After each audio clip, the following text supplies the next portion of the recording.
reflecting light, like the sea on a winter night, to satellite.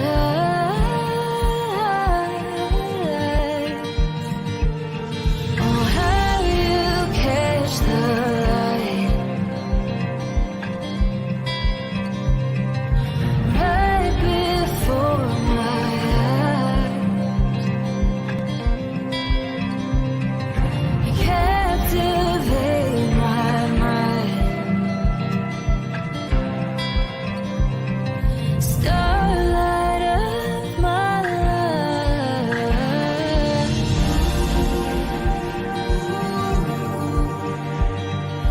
We're reflecting light, like the sea on a winter night. Oh, honey, we're reflecting light, like the sea on a winter night, to satellite. Ooh.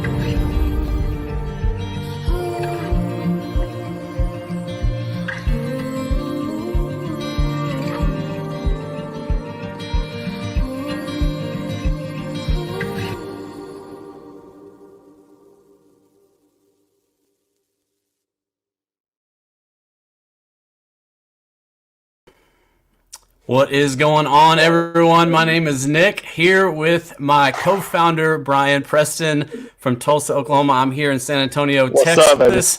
We want to thank you for joining us live for Youth Pastor Connect. This has been an idea that's been around for literally only 5 weeks, and we are amazed to see what God has done with this. Literally 5 weeks ago, I sent Brian a message on a text one night, and I said, hey, man, what would it look like for us to gather youth pastors and youth leaders from all over our country and come in for some collaboration? And so that's literally how this started. We just want to thank you for joining us today. There are leaders, youth pastors, youth workers, influencers. We thought from around the nation, but as of last night, we saw that there are people literally watching from all over the world. So we're thankful for you. Wherever you're from, would you please throw that in the chat? We want to know where you're from. We want to give you a shout out. We're going to have a great day today, but just so you know our heart for this event, man, we know that there are so many people that are in the trenches doing youth ministry, especially now in just kind of a crazy, unprecedented time. So we wanted to come and bring this free live event with an amazing lineup of speakers, of influencers, of resourcers, all for you. And man, I'm excited about this, Brian. I don't know about you. I've got my notes here. I got my notebook. I am jacked up, man. Although we are hosting this thing, I'm ready to see what God wants to give to me. That's right. Some wind in my sails as well. So I got my notebook right here. I'm ready. I'm ready. How's the flow of this thing going to go, man? Why don't you tell everybody what that looks like? Yeah, man, it's been crazy. I think my first text back to you was, let's do this. You know, like it was just excitement around the idea of what it would look like to get youth pastors and youth leaders connected together in a season where, man, it just feels like we've got to do life together. And so I'm pumped up for this. It's going to be a really cool conversation that we're going to have over the next few hours. And we've got several speakers and partners from all over that are going to help us today. They have given their time and their talent, and they're doing it free of charge because they love student pastors. They love youth ministry workers. And so they're giving up their time today to be able to share in this conversation. And that's kind of the flow. I mean, if I'm honest with you, it's I tell Nick all the time, like, it's quality of story over quality of production. Like, whether or not it looks good, feels good, it doesn't really matter. What we do care about is that it's a conversation that we get a chance to have here over live and in your living room. So over the next 3 hours or so, you're going to see some various kind of TED Talk style as we go different speakers for just a few minutes at a time. And then we're going to have some panel discussions in between. We're going to give you a little bit of a break. And so it's just going to flow. And we're going to see what God does with this today. And so like Nick said, if you're watching online, let us know where you're watching from. Let us know if you got other people watching with you. Yeah. And we're excited about what God's going to be doing through this time. So, yeah. That's awesome. So I see names flashing up from all over the place, man. But we've got some incredible speakers today right now waiting in our digital waiting room. So, Brian, why don't you let our audience know who's coming up next and what they can expect? Bro, I'm fired up. We're going to just jump right in. So let's do this. The very first speaker that we're going to come to you with is probably doesn't need much of an introduction, student ministry world. His name is Reed Moore, and he's at Passion City Church, which many people know globally and around the world. Just a church that really sets the bar for a lot of things that are happening in our world and church world. And so Reed is getting a chance to see God's movement in really cool ways there in Atlanta, Georgia. And so, Reed, man, we'd love for you to come in and give us some wisdom today. What's going on, brother? Yeah, what's up? Here we go. How are you, man? Oh, man, I'm excited to be here. Honored. This is awesome, man. Just seeing all the places pop up. I mean, man, we got Texas, Kentucky, Ohio. There's it's all over the place, man. London. I was seeing Glasgow, Scotland. I'm like, I love it. That's phenomenal. I love it. Well, Reed is going to jump in here, and Reed's going to talk a little bit to us. And so, Reed, man, take it away. The time is yours, bro. Absolutely. Well, thank you guys so much for tuning in, taking the time just to check out what we got going on here. The topic that we're going to be talking about right now is innovation and creativity. And specifically, when we were talking about all this, it was innovation and creativity in seasons of disruption. But what I'm going to talk about right now is just 5 things to help you be more innovative and more creative as a leader and as a team. And I think it'll help you no matter what season you find yourself in. So now and beyond. And so really grainy. Five points for creativity on your teams. The very first thing, I think, if you want to lead creatively and you want to innovate, I think the first one is this: you need to clarify your why. And when I say that, I mean this: great ideas flow out of great whys. And the best ideas are going to come out of necessity, need, a great purpose, a great vision. And so I think if you want to lead creatively and you want to lead innovatively, you want to think outside the box. One of the first things that you got to do is you got to clarify your why, because I think creativity is best. You guys have heard this, that necessity is the mother of invention, and creativity is best when there is a problem to solve and a purpose to serve. And so I think if we're leading our teams and honestly in ourselves, if we want to get that creativity, I think that one of the very first things we got to do is we got to clarify our why. And so that's for the people that we're leading, for the people that are serving in our ministry, for our students. We want to clarify the why. We want to ask questions like, hey, what do they need and how can we help? And then maybe another question I like to ask myself is, if money and time were not a constraint, how would I address that need? And that begins to stir up some creativity. But I think the beginning of this, if you want to unlock creativity and innovation on your team, the very first thing you need to do is clarify your why. So that's the very first thing. Second thing, if we want to lead with creativity and innovation, this is something that we're practicing around on our team. The second thing is that we need, as leaders, to be curious and to be willing to break things. Let me explain that. When I say be curious, I mean that we should look at the programs and the things that we're doing in our ministry, and we should look at them with an open mind and with open hands. Because the next idea, the next innovation, it may look nothing like the last idea or the last innovation. And so we have to come to it with an open mind and open hands. We have to come to our ideas curiously, and we have to examine our ministry with curiosity, like with ruthless curiosity, if I'm being honest, because the next method in sharing the gospel is probably going to look different than the last method, as a lot of us are seeing right now. We're on an online conference. Most of us have been doing Zoom small groups. We've been trying to meet with students over Insta Live and YouTube Live. And so this season has looked so different. And so we've had to be willing to be curious in examining it. And we have to be willing, when I talk about leading curiously, we have to be willing to ask ourselves, is what we're doing the best way, or is it just the way that we've always done it? Is what we're doing the best way, or is it just the way that we're familiar with? And so we have to be willing to be curious. And then not only do we need to be curious, but we have to be willing to break things.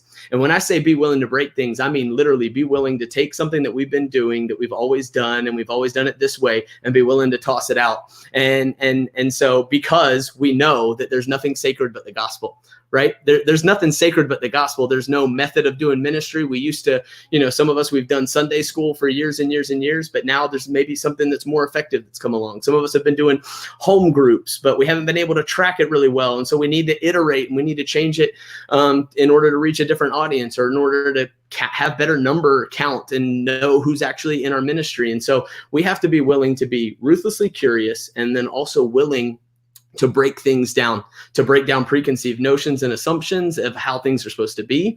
And in order to be relevant and move forward, we got to be willing to break things down in our ministry, to scrap stuff that's not working in order to bring to life things that are going to be more effective. And so one, we got to clarify the when. We got to clarify our why. And then two, we got to be ruthlessly curious of our ministry, and we got to be willing to break things in our ministry. We kind of have a saying around our team: if it's not broke, we're looking to break it. We're looking to break it down to go, hey, when is this going to stop working, and how can we think of what's next? And so we got to be curious and willing to break things. Number three, this is something that we have to embrace if we're going to lead creatively, and if we're going to be innovative. Something that we have to embrace. Youth leaders, listen to this. You have to embrace this idea that done is better than perfect. I'm going to repeat that. Done is better than perfect. It is better for us. If you want to be creative and you want to be innovative, it's better to get something out there and then to iterate it along the way than it is to hold on to an idea until it's perfected in the idea stage. Because a lot of times, you guys, what that leads to is what I call the perfection paralysis. I see too many leaders that suffer from perfection paralysis, where we will think on something and we think that an idea has to be fully fleshed out before we launch it or before we try it. And so we stay on it, and then we stay on it so long that either it becomes irrelevant, or it gets passed up, or then somebody's already done it. And so we'll hold on to an idea until we think it's perfect, and then the opportunity passes us by, and we missed it. And timing is everything. You know this with creativity and innovation. The right idea at the wrong time is still the wrong idea, right? And so we want to make sure that we embrace this idea that done is better than perfect. If you got an idea, obviously examine it with wisdom, but don't stay on it too long until you think it's perfect. Get it to a place where you feel comfortable, launch it, and then iterate as you go. Examine it as you go, tweak it as you go. And for some of you, in order to do that, you may just have to, because if you're anything like me, I can just keep picking and keep tweaking an idea, and I keep coming up with new things to add to it. And so something that we have to do on our team is we implement this thing. I learned this from a guy named Michael Lage at Chick-fil-A. But he said this. He said sometimes you have to implement what's called a GICOD. And a GICOD is a good idea cutoff date. A good idea cutoff date. And so that is you just say, hey, look, this is our idea. We're going to tweak it until this date, and this date we launch it. And whatever form it's in, we're launching it. And so that good idea cutoff date is really helpful for embracing that mentality. Hey, done is better than perfect. We're going to get the idea out there. We're going to try it. It may not be in its best form yet, but then we'll iterate as we go, and we'll tweak it as we go. And so if you want to lead creatively, and if you want to be innovative, clarify your why. Make sure that people see the need and the purpose that they're going to serve, because those are going to be your best ideas. Number two, you gotta make sure that you're leading with curiosity and you're willing to break things. Number three, you got to embrace the idea that done is better than perfect. And then number four, and this one's big for all of us, especially right now in this setting. This is a great setting for this to be coming to life. The fourth thing, if we want to lead with creativity and innovation, is that we need to understand that collaboration is key. And I think for too many people that I talk to, we want to be creative on an island because we care too much about getting the credit. I mean, can I press on us just a little bit? We want to create on an island because we want to be the ones that came up with that next new idea, or we want to be the ones that came up with that next new thing. And we want the credit. And so we create on an island, or maybe we just think as the leader, it's our job to come with the ideas. and bring them to our team. And I just want to remind you that if you want to lead with creativity and innovation, that collaboration is key. Collaboration is the fuel for creativity. It's when we collaborate that we're able to sharpen each other. Sometimes your idea actually generates a better idea that comes from someone else. It's where we can get affirmation, we can get encouragement, we can also be challenged. And it's in collaboration that most of our greatest creativity is birthed. And so that can look a lot of different ways in your ministry. It could be that you invite staff into a brainstorm. It could be if you don't have staff and you're leading on your own and you've got some volunteers, you invite your volunteers in for a brainstorm with some of your key volunteers, door holders, like whoever it is, people leading small groups. It could be, if you're like, man, I don't really have that many volunteers, it's just like me and 3 people. It could be that you invite some of your students in to be on a student creative team. Something that we did at Passion at the very beginning of quarantine. We started this thing called the Quarantine. And so we basically put together a Zoom group of a bunch of high school students and middle school students, and we invited them in, and they had to apply. They had to submit an idea in order to get in. And so we had them apply, submit an idea for how we could do ministry better. And then we met with them once a week. And what we've been doing is we've been meeting with them, and we've been saying, hey, what ideas do you see out there? What are brands doing? What are other ministries that you've seen doing? What are, what are you seeing out there? Like just on TikTok, what's the new dance? And so we're asking them, hey, bring some creativity. And then also in that, we're asking them, we're like, hey, what are we doing that's not working? Because like sometimes, I'm 34. I'm like, sometimes I think that what we're doing is so awesome. And then the kids are like, that was so dumb. And so I'm like, oh, okay.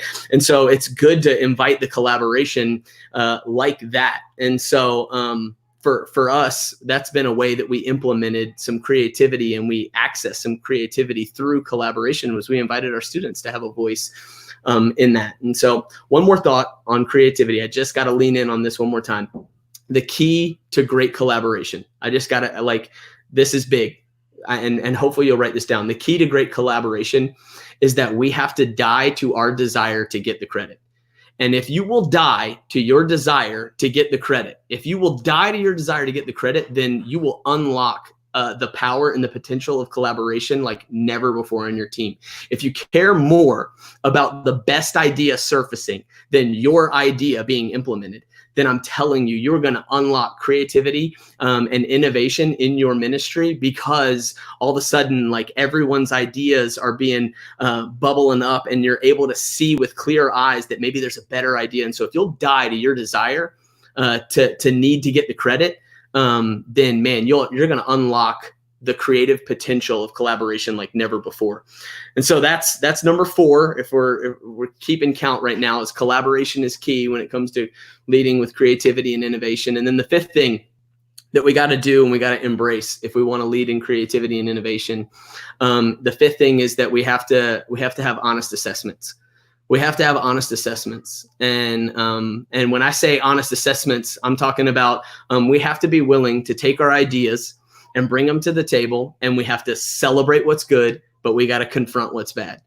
And I think there's a lot of us out there that we're trying to create, but we don't do the hard work of review when it comes to our stuff, our events, the latest event. We want to celebrate because we did put so much work into it, but then because it's so personal for us, we don't want to open it up to scrutiny or honest feedback. And if you want to be creative and you want to be innovative and you want to get the best ideas and you want to discover the next ideas, then what you've got to be willing to do is you got to open yourself up to honest feedback. And that's celebrating the good, but it's also confronting what's bad. And so, if you're leading in that, I just want to encourage you when it comes to your team, when you're bringing ideas to the table and then you're assessing them, as a leader, this is a great mentality to have. And this is something that I'm trying to embody. I don't always do this well, but I'm trying to.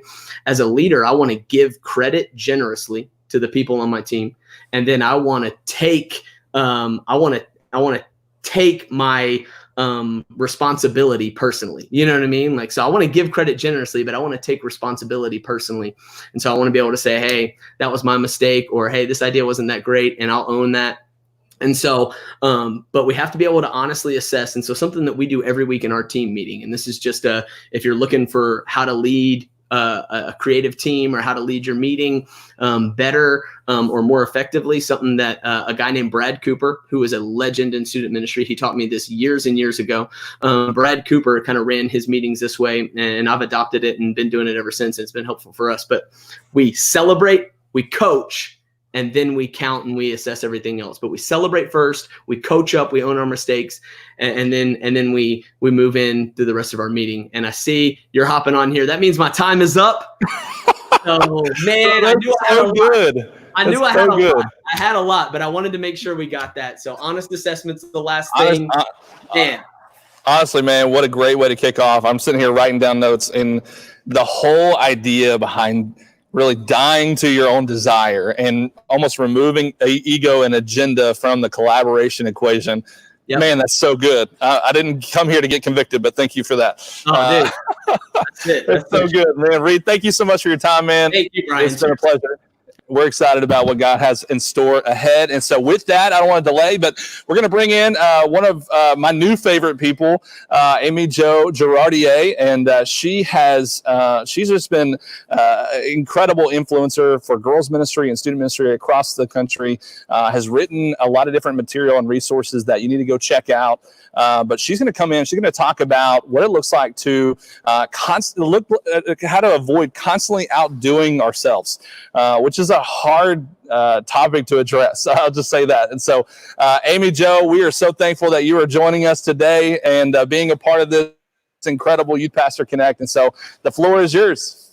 Thank you. I'm so glad to be here today. When Brian and Nick talked to me about, when Brian and Nick talked to me about the topic that I was going to be talking about, how to not outdo yourself. Y'all, I'm an Enneagram 4, so that's how I'm wired. Like, I'm constantly trying to outdo myself. You're talking to the student minister that was trying to figure out new, innovative ways to do activities. So I'm guilty. I'm kind of confessing here. We rented the 99th floor of the Sears Tower for a pizza party on a mission trip. I've early years in ministry figured out how to rent a castle in England. And then last, we had students that were trying to come up with an event, and they were like, let's do Dippin' Dots and a talent show. I couldn't let it be. We rented a pirate ship. So clearly I have some issues in this area. I've been trying to figure out through the years, what does this look like? And that's all pre-pandemic, right?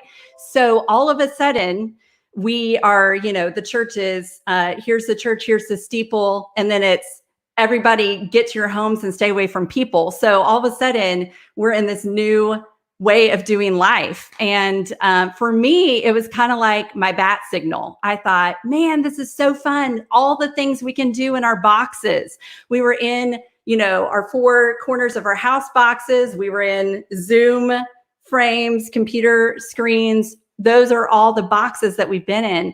And y'all, just confession, I did start outdoing myself. It was a problem. We started, maybe like a lot of you, all of our rhythms were gone. All of our events were being remade. We were trying to figure out how to do digital church, how to put a digital steeple on each of our students' homes. And so I was so excited. I was staying up till 2 a.m. I was making tutorials about how to not get Zoom bombed. I was delivering these packets to all of my life group girls for their favorite snacks, trying to blur digital and physical for them. And it was getting insane. So here's kind of some things that we had to develop real time for ourselves so that we weren't trying to outdo ourselves and we weren't trying to compete with people down the street. We were getting into Zoom meetings with other ministers and saying, what are you doing and how's that working? And we were starting to outdo ourselves. So here's what I want you to think about. Behind me, I made a cute little backdrop, right? These are my life group girls in their own little Zoom boxes. But I want us to consider, I'm going to take Carly here. She has a backdrop of Hogwarts, I believe. So I want to walk us through a couple of things. I want us to think in boxes. I started thinking about when I outdo myself, the target is me. All right. And I need to think, I love what Reed was talking about, knowing your why.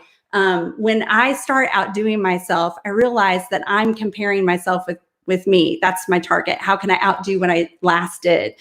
And so I want us to begin to think about the boxes that we are living in. I want us to think about, what do we want to do in this box? With the student that God has given us, with the leaders that God has given us, what do we want to do in this box? One of the things that I think is key is knowing our mission. And when we start trying to outdo ourselves, we start doing something called mission creep. We start creeping a little bit further and further away from what God has really called us to. And that's when you can start renting a pirate ship or doing crazy things. It's one thing to be innovative. It's another thing to do innovation because you're competing with yourself or competing with someone down the road. So what do you want to do in this box? The next thing, what needs to come out of this box?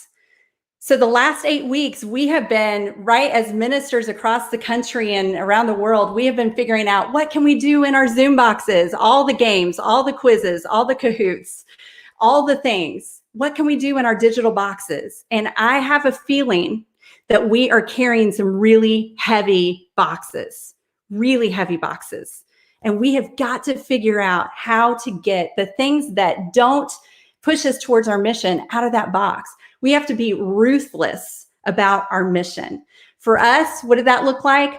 Our team loves Instagram for our students. We were trying to figure out how to do life groups, and we did life groups on Zoom, but we started putting our worship online. You guys, this is what my life looked like for a second. I all of a sudden became a video recorder. I also became a video editor. I was making graphics. I was still being a life group leader. I was staying up all night to do all these things. I had started adding so much stuff in this box. With Instagram, we literally were trying to figure out, well, we can't, for us at the time, we all of a sudden could not record live. So we pre-recorded it. And then I spent a week figuring out how to fake a live on Instagram, which it can be done. It can be. But guys, when we did it, the quality of what we were doing was not great. It was not great for this box. The sound was horrible. It was glitchy. And so we had to say, this is not working for us. Time, effort, all of that. We ruthlessly removed that, and we rethought our channels. We rethought what we were doing.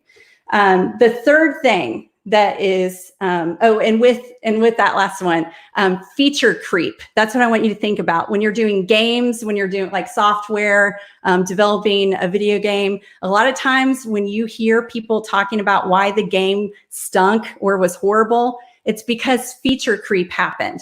They kept on adding just a little bit more, and it wasn't working. And I think we do that in outdoing ourselves too. We say, oh, what if we did this? I saw down the street, they were delivering pizzas to every graduating senior. We should do something like that too. Let's do pizzas and smoothies. And we start adding things, and it gets really heavy and bulky with what we're doing. Last thing, how do we give this box away? How do we give this box away? I think our job has to be to equip others. We have to equip students. We have to equip leaders to go back to step one, knowing our mission.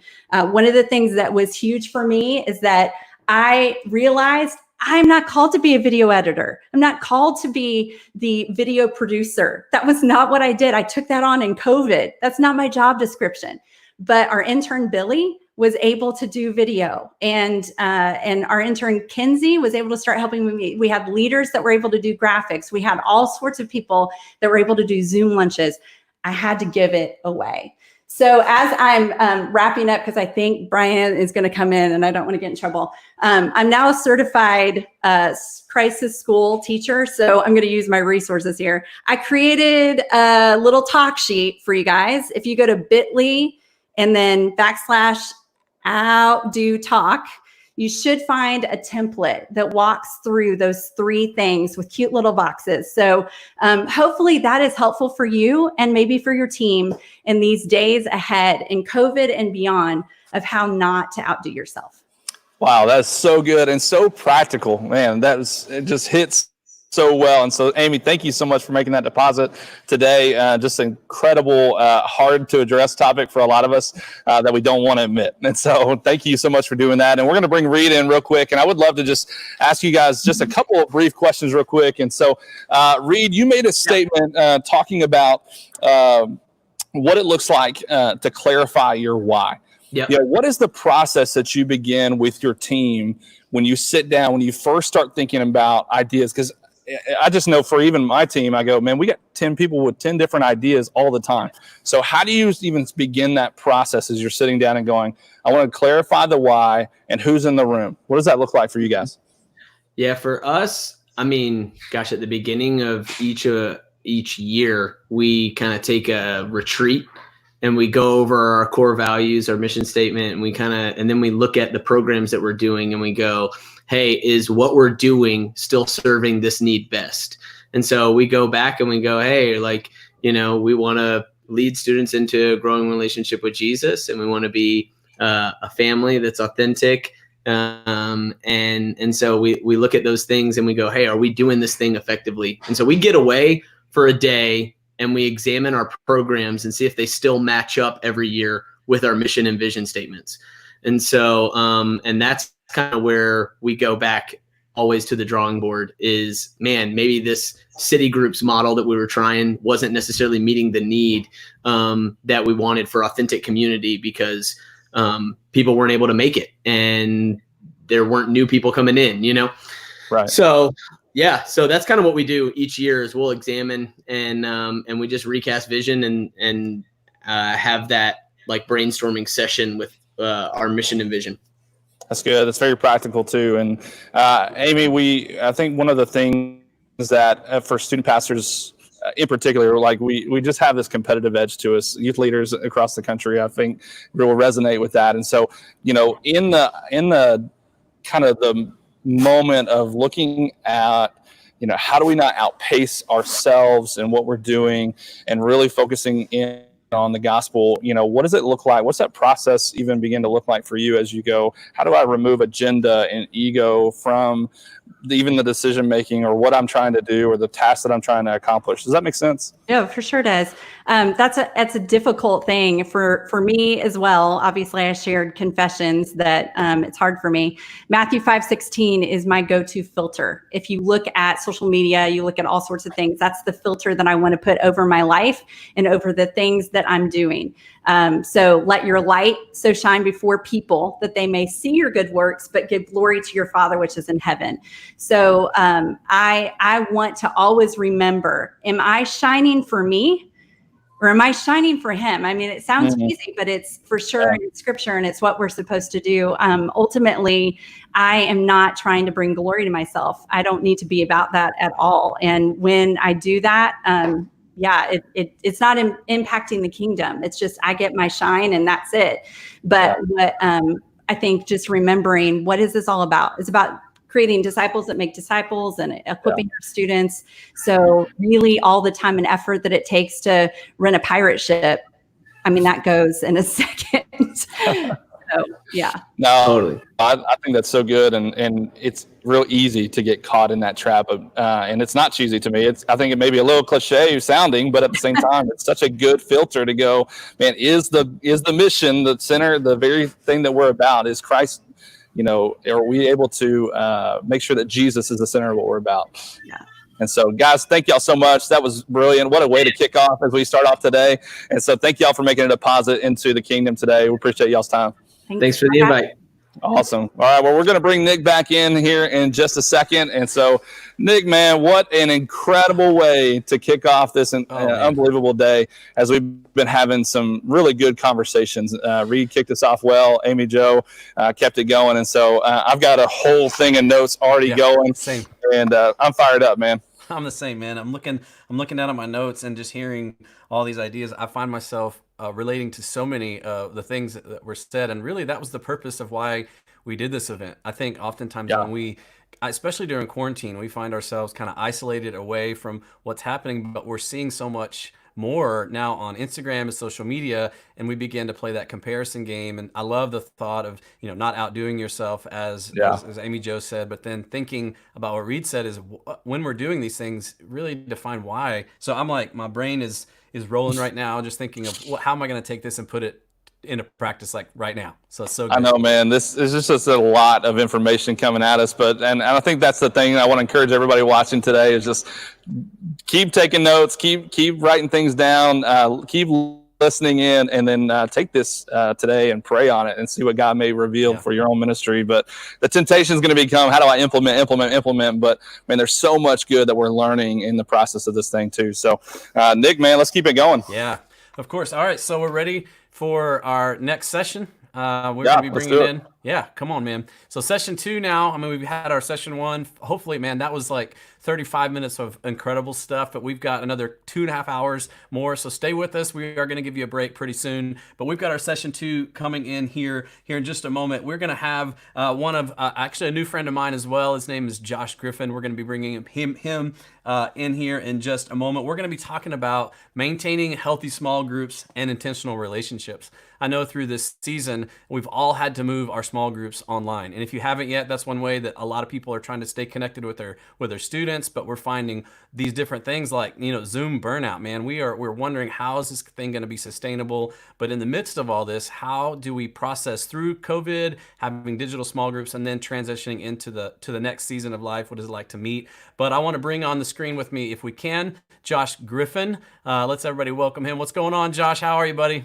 What's up, everybody? I'm good. It's great to see you guys. This is awesome. It's good. What is that shirt that you're wearing today, man? Oh, it's Star Wars Mandalorian, of course. I love it. I love it, man. Incredible. I literally you never know with Josh, man. It's going to be good, whatever it is, though. He's a middle school pastor now, so I have a heart for middle school pastors because I am one. So I know, man, doing those things. I've been introducing my son to Star Wars lately. It's been incredible. So, Josh, we have recently gotten to connect with you over this Youth Pastor Connect, and that's really one of the valuable things that's happening right now across our nation is we're getting to get in conversations with people that we normally wouldn't be able to. And what I love about what's happening is people are offering up open-handed. Here's my ideas. Try this. Here's some things we tried that didn't work. Don't try that. So today, what I want you to do here in this next session, if you can just spend a few minutes talking about what are you guys doing? What are you seeing across the country? I know with now you're youth pastoring at Mariners Church. You're also one of the founders of Download Youth Ministries. So you see things from all over in a different perspective. So guys, let's jump in. Let's give Josh the stage. Josh, take it away. Maintaining healthy small groups and intentional relationships. Awesome. Thanks so much. Well, hey, as you can see, I have a very elaborate backdrop today. I know many speakers are going to try to impress you with their backdrops, but I have it's a garage. It's the only place that was quiet today in the Griffin house. And so you can enjoy my paper towel stash and our supplies that are behind me, just keeping it real. You know what I mean? I'm really excited to be here. Thank you for the invitation as well. I have been in youth ministry for about 20 years now, which is crazy. And am currently the junior high pastor at Mariners Church. We've pivoted to online streaming stuff as well. It has been a crazy adventure. One of the privileges of having started Download Youth Ministry and getting to speak and travel a little bit is to see youth ministry all over the country. And it has been really, really exciting to see people really quickly move into the digital space. It kind of felt like the wild frontier, like this opportunity that's been sitting in front of us for so long, and we've largely ignored it. Now, there's been a few exceptions to that, but we've done enough on social media and maybe streamed a service once or twice or uploaded a clip of something or at least a youth group video. But that has changed so much so quickly. And so I'm just proud of youth workers for figuring this thing out and not trying to outdo themselves every week. Amy Jo, what a great point as well. I was working on the program sheet for this week and thinking to myself, man, how do I do, last week we dropped a Lego Millennium Falcon onto the youth group floor and it shattered. Then we collected the pieces and we sent it to one of our junior hires. And it was a great moment. And I immediately thought, how do I top this? And I love her challenge today on not outdoing ourselves. Here's the reality. Like, I want us to be encouraged today that youth ministry, while it is moving forward into the future with streaming and media and all of that cool stuff that we get to do, it's also kind of going old school right now. Now, I've been in youth ministry for a long time, way before the internet and before this stuff even existed. And so because I'm old, I feel like I have a little bit of a perspective on the past. And what's really cool is the keys of the past that maybe some ministries and myself even have a tendency to forget have now become more important than ever. So as I talk about maintaining healthy small groups, being intentional in relationships, it's kind of old school, like nuts and bolts. It's the basics. And I love that we're kind of getting back to the basics of youth ministry while together moving forward as well. So in our ministry, we call our small groups, we call them life groups. And the real simple principle there is just we want to share life together. So it's more than a curriculum. There's tons of great curriculums out there. You can find stuff on Download Youth Ministry, or I'm sure the sponsors have curriculums, whatever. But it's so much more than that. It's about sharing life together. And small groups are the backbone of our ministry. And now they're more important than ever.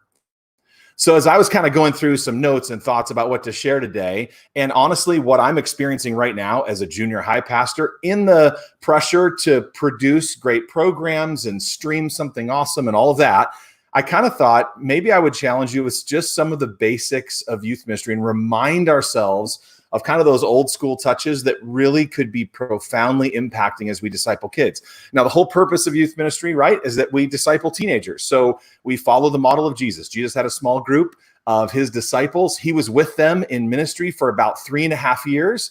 So if you are in, like, say, high school ministry, you've got about 4 years. So you have a little more time than Jesus, which is good because you're not Jesus. So you need all the help you can get. And you get a chance to serve together, to grow together, to see the hurts and ministry opportunities. But also, Jesus left at one point. Like, he was crucified and he rose again and he went to heaven and he left his disciples on their own.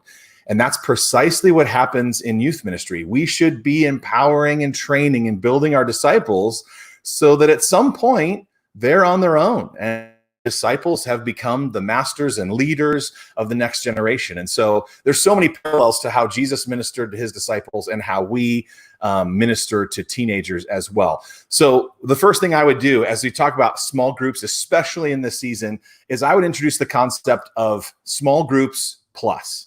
So in our ministry, small groups, hey, if you sign up for a small group, you have 2 hours on a Wednesday night, and now it's on Zoom, or after our live stream, we break out into Zoom rooms or whatever, right?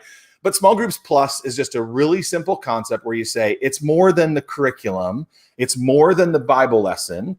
It's a chance for us to connect. In the old days, it was you would go to their volleyball game, and you can't do that anymore. Oh, in the old days, it would be like you'd show up at their the Beauty and the Beast performance that's happening at school. You can't do that anymore. It doesn't exist. But what you can do is you can find those opportunities and those moments, those plus moments, where you care for an individual student, where after the Zoom room is done, and you say, I need to be intentional. And reflect on the conversation, ask God for discernment, and go, who's the person who is a little more sensitive or a little down this week? Or think of the senior in your youth ministry right now. My oldest son is a senior, and he has lost everything. I mean, well, he's gained video games. He's playing a lot of video games. But other than that, he's lost his graduation. He's lost his prom and all of his senior season of sports. Like, he's lost so much. So I want to be intentional and think of it not just small group, get through a lesson, but it's that plus moment that can be so impactful in somebody's life. It's above and beyond. So if I was training my leaders, if I was encouraging you today, I would say find the plus for your leaders to go after and be intentional, especially during this time. Second thing I challenge you is remember what's old is new. So this week in the mail, my son got a postcard from our church. And I actually didn't know that was coming, so that's kind of funny to me. But it was a handwritten postcard. And you know what I did as a dad? I immediately read I get the mail, or my wife gets an adult gets the mail, and I read it, and I was like, this is awesome. So it's a double win. I mean, I remember hearing about postcards. The co-founder of Download Youth Ministry with me is Doug Fields. He and I work together every single day, 6 feet apart now. But he used to tell me like postcards, and now we're sending out postcards again, and they're incredible. So think of those old school touches, like even, you've seen some of those maybe on Instagram or whatever, where they do a drive-by for somebody's birthday and honking and celebrations. Those have actually kind of gotten annoying in my neighborhood now, just being real. But what can you do to go above and beyond the normal program time that you are, whatever that new program time looks like? What can you do? And what's old is new. I'll give you one more example. Small group leader swung by our house, rang the doorbell, disappeared, and drove away, trying to keep social distance, all that stuff. And he dropped off a cold Coke Zero for me. That's my love language. And a little gift bag for my son. And it was just crazy junior high stuff in it, but totally unprompted. And I thought, that is good youth ministry. That's somebody who says the program is not the end goal. Like, the point is not to push kids into a faithful attendance of a program. The point is to have a relationship with them and care for them and love them and disciple them and lead them to Jesus, and then eventually to an independent walk with Jesus beyond our leadership as well. And I love that the little encouragement that was inside of it, the items that were in there, they would mean nothing to you and nothing to me, but to my 7th grade son, they meant everything. So go old school. And I think we have a huge opportunity in front of us right now to go old school as well. Be intentional now more than ever, and be ready to change, because things are changing in every single moment. And so be ready to pivot to what's next, but always be intentional. No matter what season we're in, you've got to be intentional in your ministry to teenagers. Man, Josh, that was incredible. I wrote down one thing you said. I think we're going to turn this into a trending hashtag. Hashtag you're not Jesus. Hashtag you're not Jesus. That feels right. I like it. I love That's it, man. good. Well, one of the last things you said is program is not the end goal, man. I just want people to embrace that really quick. I know I'm guilty of that, wanting our programs just to be incredible, and we all do, and we want to have good quality. But I get caught up, I think, as well as probably a lot of our audience. We put all our eggs in that basket, and I love hearing the stories of some of the things that you shared about, doing those small things that really matter. Old school. I've been in student ministry almost 15 years as well, so I know some of those old school things are now creeping back in, and I'm okay with it. I'm a dad, and I'm doing some old school stuff, and our kids are loving it. So, hey, jump off here real quick. We're going to keep you in the digital waiting room, and then we're going to do some Q&A here in just a moment, but Josh was incredible. I want to introduce you now to our next speaker. Her name is Blessy Hilgers. Blessy and I work together at Community Bible Church here in San Antonio, Texas. So let's bring in Blessy. Hi, Blessy. Hey, Nick. How's it What's going? going on? Blessy Hilgers, everyone, here from San Antonio, Texas. She is our Director of Girls Ministry at Community Bible Church. And today she is going to be our second speaker on this topic of maintaining healthy small groups and intentional relationships. So, Blessy, I'm just going to turn it over to you, girl. Thank you, Nick. Guys, what's up? It's so good to be here with you today. Like Nick said, I'm talking about maintaining healthy small groups and intentional relationships. The key word here, guys, is maintaining, not starting, not sparking, but maintaining. So some of us are going to go on a crash diet to lose the COVID-19 pounds we've gained in this pandemic. And, you work out a little bit, you eat well, and then bam, like you lose the weight. Awesome. It's that easy. But maintaining it for a long period of time is what is hard to do. So in the same way, it's easier to start small groups and intentional relationships, but maintaining it for the long haul is where we need to be more intentional. Ministry, the way it's being done during COVID, looks like a marathon. It's no longer a sprint. So we're in it for the long haul, it seems like. So we love ourselves a little alliteration these days. And so I have 3 C's for you where we can be healthy in our small groups. First is courage. So set that date, make that ask, put yourself out there. And this means my millennial leaders and ministers, you've got to pick up the phone and actually make the call. I am so guilty of just texting. People need to hear connection. They need to hear your voice. So initiate the conversation, because y'all, without dialogue, there is no relationship, much less a healthy relationship. So healthy small groups are born from healthy relationships between leaders and group members. So you initiate that. Being courageous also is being adaptable to the times. Y'all remember back in the day, like 2 months ago, when you could be like, hey girl, let's go get some coffee. Let's go throw the old pig skin around. I mean, I don't really do that at all, but if that's something you did, you can no longer do that. So now we have to adapt that to, hey, here's a link, click on it, and we'll stare at each other on a laptop and try to find some sort of, relational aspect to it. And people are getting zoomed out. But in that authenticity, it's what's going to hold it together. So be authentic. Send a carrier pigeon if you need to, but be authentic while you're doing this. And let's think of how God reached out to us. He didn't sit on his throne.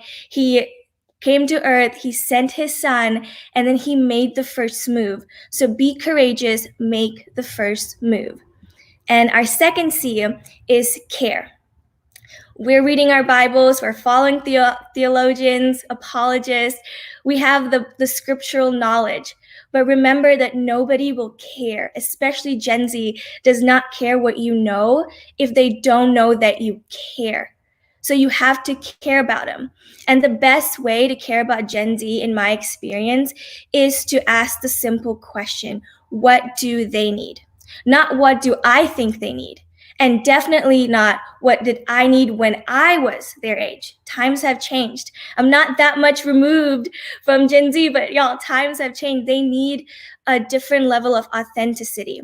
And so that looks like counseling these days. They need to talk. They are reaching out day in and day out through TikToks, through Instagram, through jumping on lives. There are tons of people trying to jump onto Justin Bieber's live. Why? Just to feel connected to him.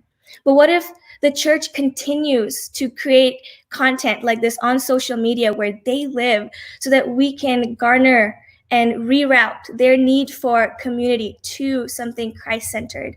And I know we're doing that. And so one of the more practical ways to do counseling for the students is through Zoom counseling. If you have leaders or directors, get girls with girls, guys with guys, create a space in your ministry where you do recorded Zoom calls. Hey, how are you doing? What's going on? Like just very, very simple questions, because they need to talk. They've never lived through the pandemic, and being a teenager, it's its own set of questioning and confusion. And now they're thrown into this, and a lot of seniors aren't even getting to graduate. So a wrench has been thrown into their already confusing years. And so here you are, you help them unravel it with Jesus's help, of course. So Christian counseling and inviting parents into the Zoom calls. That's something I love doing. I usually talk to a girl, but then I have a mom right there with me, because they are now in lockdown. They're together. So me pouring into the student with the mom being there, she can reinforce that with the student. And the next thing is to care for your leaders. And that looks like scheduling one-on-ones with them, because faulty disciples make faulty disciples, and healthy disciples make healthy disciples. So in that, check in with your people, because they are discipling your students. So pour healthy things into them so the outcome is healthy for their students. And that looks like calling every leader, even if that is breaking them up into groups and having each member of your staff call a few people, and keeping up with it over and over again, so that they don't think they're just a name on your list. They are people with real problems who have never lived through a pandemic before. And our third C is consistency. The key to consistency in maintaining relationships is to keep showing up for your people when circumstances change. And that looks like consistent social media presence in these days, because students live there. So find out, do your research, post during peak times, do stories every day. They are constantly looking through stuff. And if it doesn't interest them, they just move on to the next thing. So see what they need and meet that need. So jump on live with them, do trivia nights. They are seeking community. So if the church doesn't provide them with the place to do that, they will seek it elsewhere. And consistent small groups. How do we do this? We've jumped onto Zoom now. And while people used to come over to our home, my husband and I, we would make dinner, they would bring food, we would have music blaring, people playing games. How do we translate that to Zoom? You can't, really, because the meals are not together. But in that, you create a space for them. Hey, why don't you, we're having pasta night. Get pasta. We'll all eat pasta. And let's play games on here. And then let's try to feel connected that way and adapt the games to the Zoom. So another key to consistency, and this is a tough pill to swallow for me, if I'm being honest with you, is to having consistency and maintaining relationships when the applause stops. What do I mean by that? Going back to the weight loss analogy. So you've lost all this weight, and every time someone loses weight, what do they say? Wow, you look so good. Drop that workout routine. Like, what are you eating? You get praises left and right. But then let's say you just keep up maintaining that weight for months and years. Nobody is telling you, wow, you look great. You're not getting as many compliments, but that's because you're consistent. Consistency doesn't breed applause because they expect that from you. So while this is a marathon, and we've been in it for 8-9 weeks now, and it looks like, at least for the bigger churches, it might be a while before we get back to some sort of rhythm. The applause will stop. And at that point, don't lose hope. It means you're doing great. It means that they're expecting this great work out of you. So keep going. There's a marathon to be run. And in those times, I am reminded of Philippians 1:6, where it says, he who began a good work in you will bring it to completion. So we're in this together, guys. He's bringing a good work in you, and he will bring it to completion. So rely on God during this season. So I see Nick right there. So I am going to circle back on the C's. Be courageous, be caring, and be consistent, y'all. Love y'all.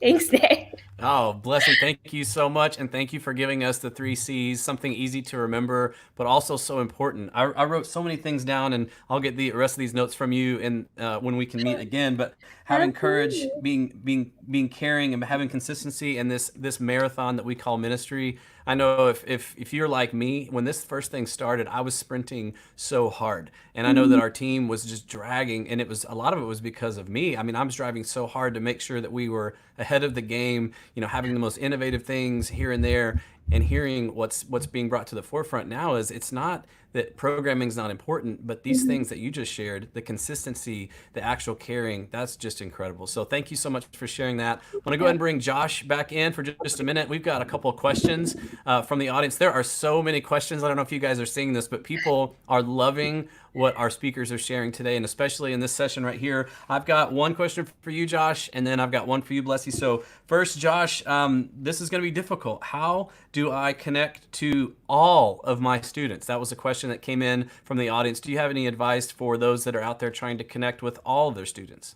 Yeah, this is a really great moment right now where you have to, all the years that you've done building a text list or getting your emails right or knowing, hey, I got 30 kids, I got great information on all of them. This moment is testing that. And so all of our kids, that is a tough measure. So I would say social media and texting are the big broad ways to reach all of the kids. And then I would say your small group leaders are absolutely key. I'll just give you one quick example. Today at our church, we have volunteers that are taking senior signs out all across Orange County here in California, and they're going to be planting signs in the yards of our seniors. It's an idea that's been all over the country. It's not super innovative, but it is really good and really high touch. And we're just asking for a quick moment with a senior to care for them. So especially newer kids that are on the outside, they need you. And then your core kids or the kids that are about to leave your ministry, especially high school seniors, care intentionally for them. Reaching everybody right now is going to be really, really tough, especially if you take it all on yourself. So spread it out. Volunteers and small group leaders, absolutely key.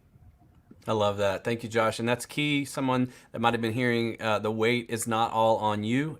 Spread it out. If you don't have any volunteers in your church, go recruit some. Find people that are attending your services and just say, hey, could you drive these around? I know our high school ministry did that same thing yesterday, and we sent out an email to all of our church staff and people, volunteers that wanted to help. We had people driving all over San Antonio, dropping off those senior signs. And now we've got seniors that may not have gotten one. They're saying, hey, can we get one? So now we're making touches even beyond the ones that were taken out. So that was incredible. Blessy, how about this? How can we care for our people, even if it's in a financial crunch? So right now people are having these financial issues due to the quarantine and COVID.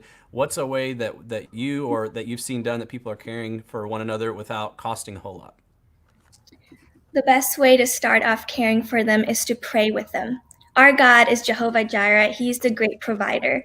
And, every church has like a benevolence, what's that called? Like a benevolence fund. Yeah, there we go. Thanks, Nick. A benevolence fund. And, just lead them through that. But personally, what I do is I pray with them and give them hope that like Christ is with them in this season. He sees us, he hears them, and he knows what they need, and he's there to provide for them. So honestly, like garnering hope for them in this situation. Yeah. That's so good. Well, today we've experienced 4 really great speakers so far. Josh and Blessy, these 2 recent ones we had, maintaining healthy small groups and intentional relationships, so vital, so key to what's going on right now. Thank you so much for being a part of this, and we just want to be grateful for your time. Thank you so much. We're ready to bring Brian back in. Brian from Tulsa, Oklahoma, my man. Come on. So good to see you, buddy. Hey, we've loved doing this stuff virtual. You and I, we can tell the audience, we've never actually met in person. We've done all of our communicating through digital means, whether it's Zoom, text, email, phone call, whatever. But this Youth Pastor Connected has actually drawn us together in an incrable way. Well, that's what we were just talking about before this thing even started. I cut you off, but no, it's okay. It's okay. We're live, so we can do that. That's what we were talking about right before this thing even started, was that so much of this season, for sure, but then just even general technology in general, we're in constant communication sometimes with people all over the place, and you get to know somebody. And so Nick and I have phone calls, Instagram, all this stuff.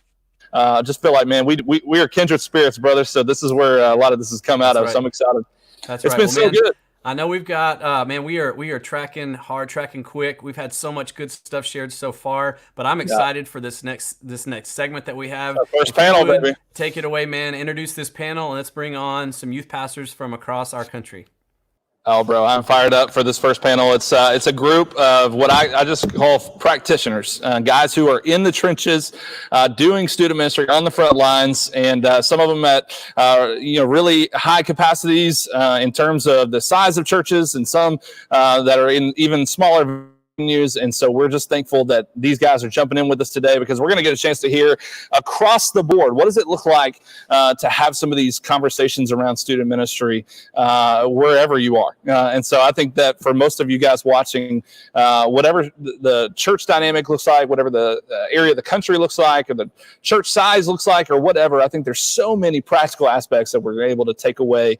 And so I'm excited about learning from these guys. These are friends and new acquaintances in ministry. And so, guys, let's bring y'all into the lobby here with me. We've got Will Moore, Reed Moore, so both the Moores, all the Moores. And, we got Ryan McDermott from Christ Fellowship. We got Marquise Cox, and we've got Segun Lipede from here at BattleCreek Church. And so, guys, man, welcome into the room. What's up, man? What's going on? Marquise, just for clarification. I know we haven't met yet. My bad. I had to throw it up there. I had to do it. You can blast me after this. I apologize. Hey, I just want everybody to know I'm sending you a plant when this is over.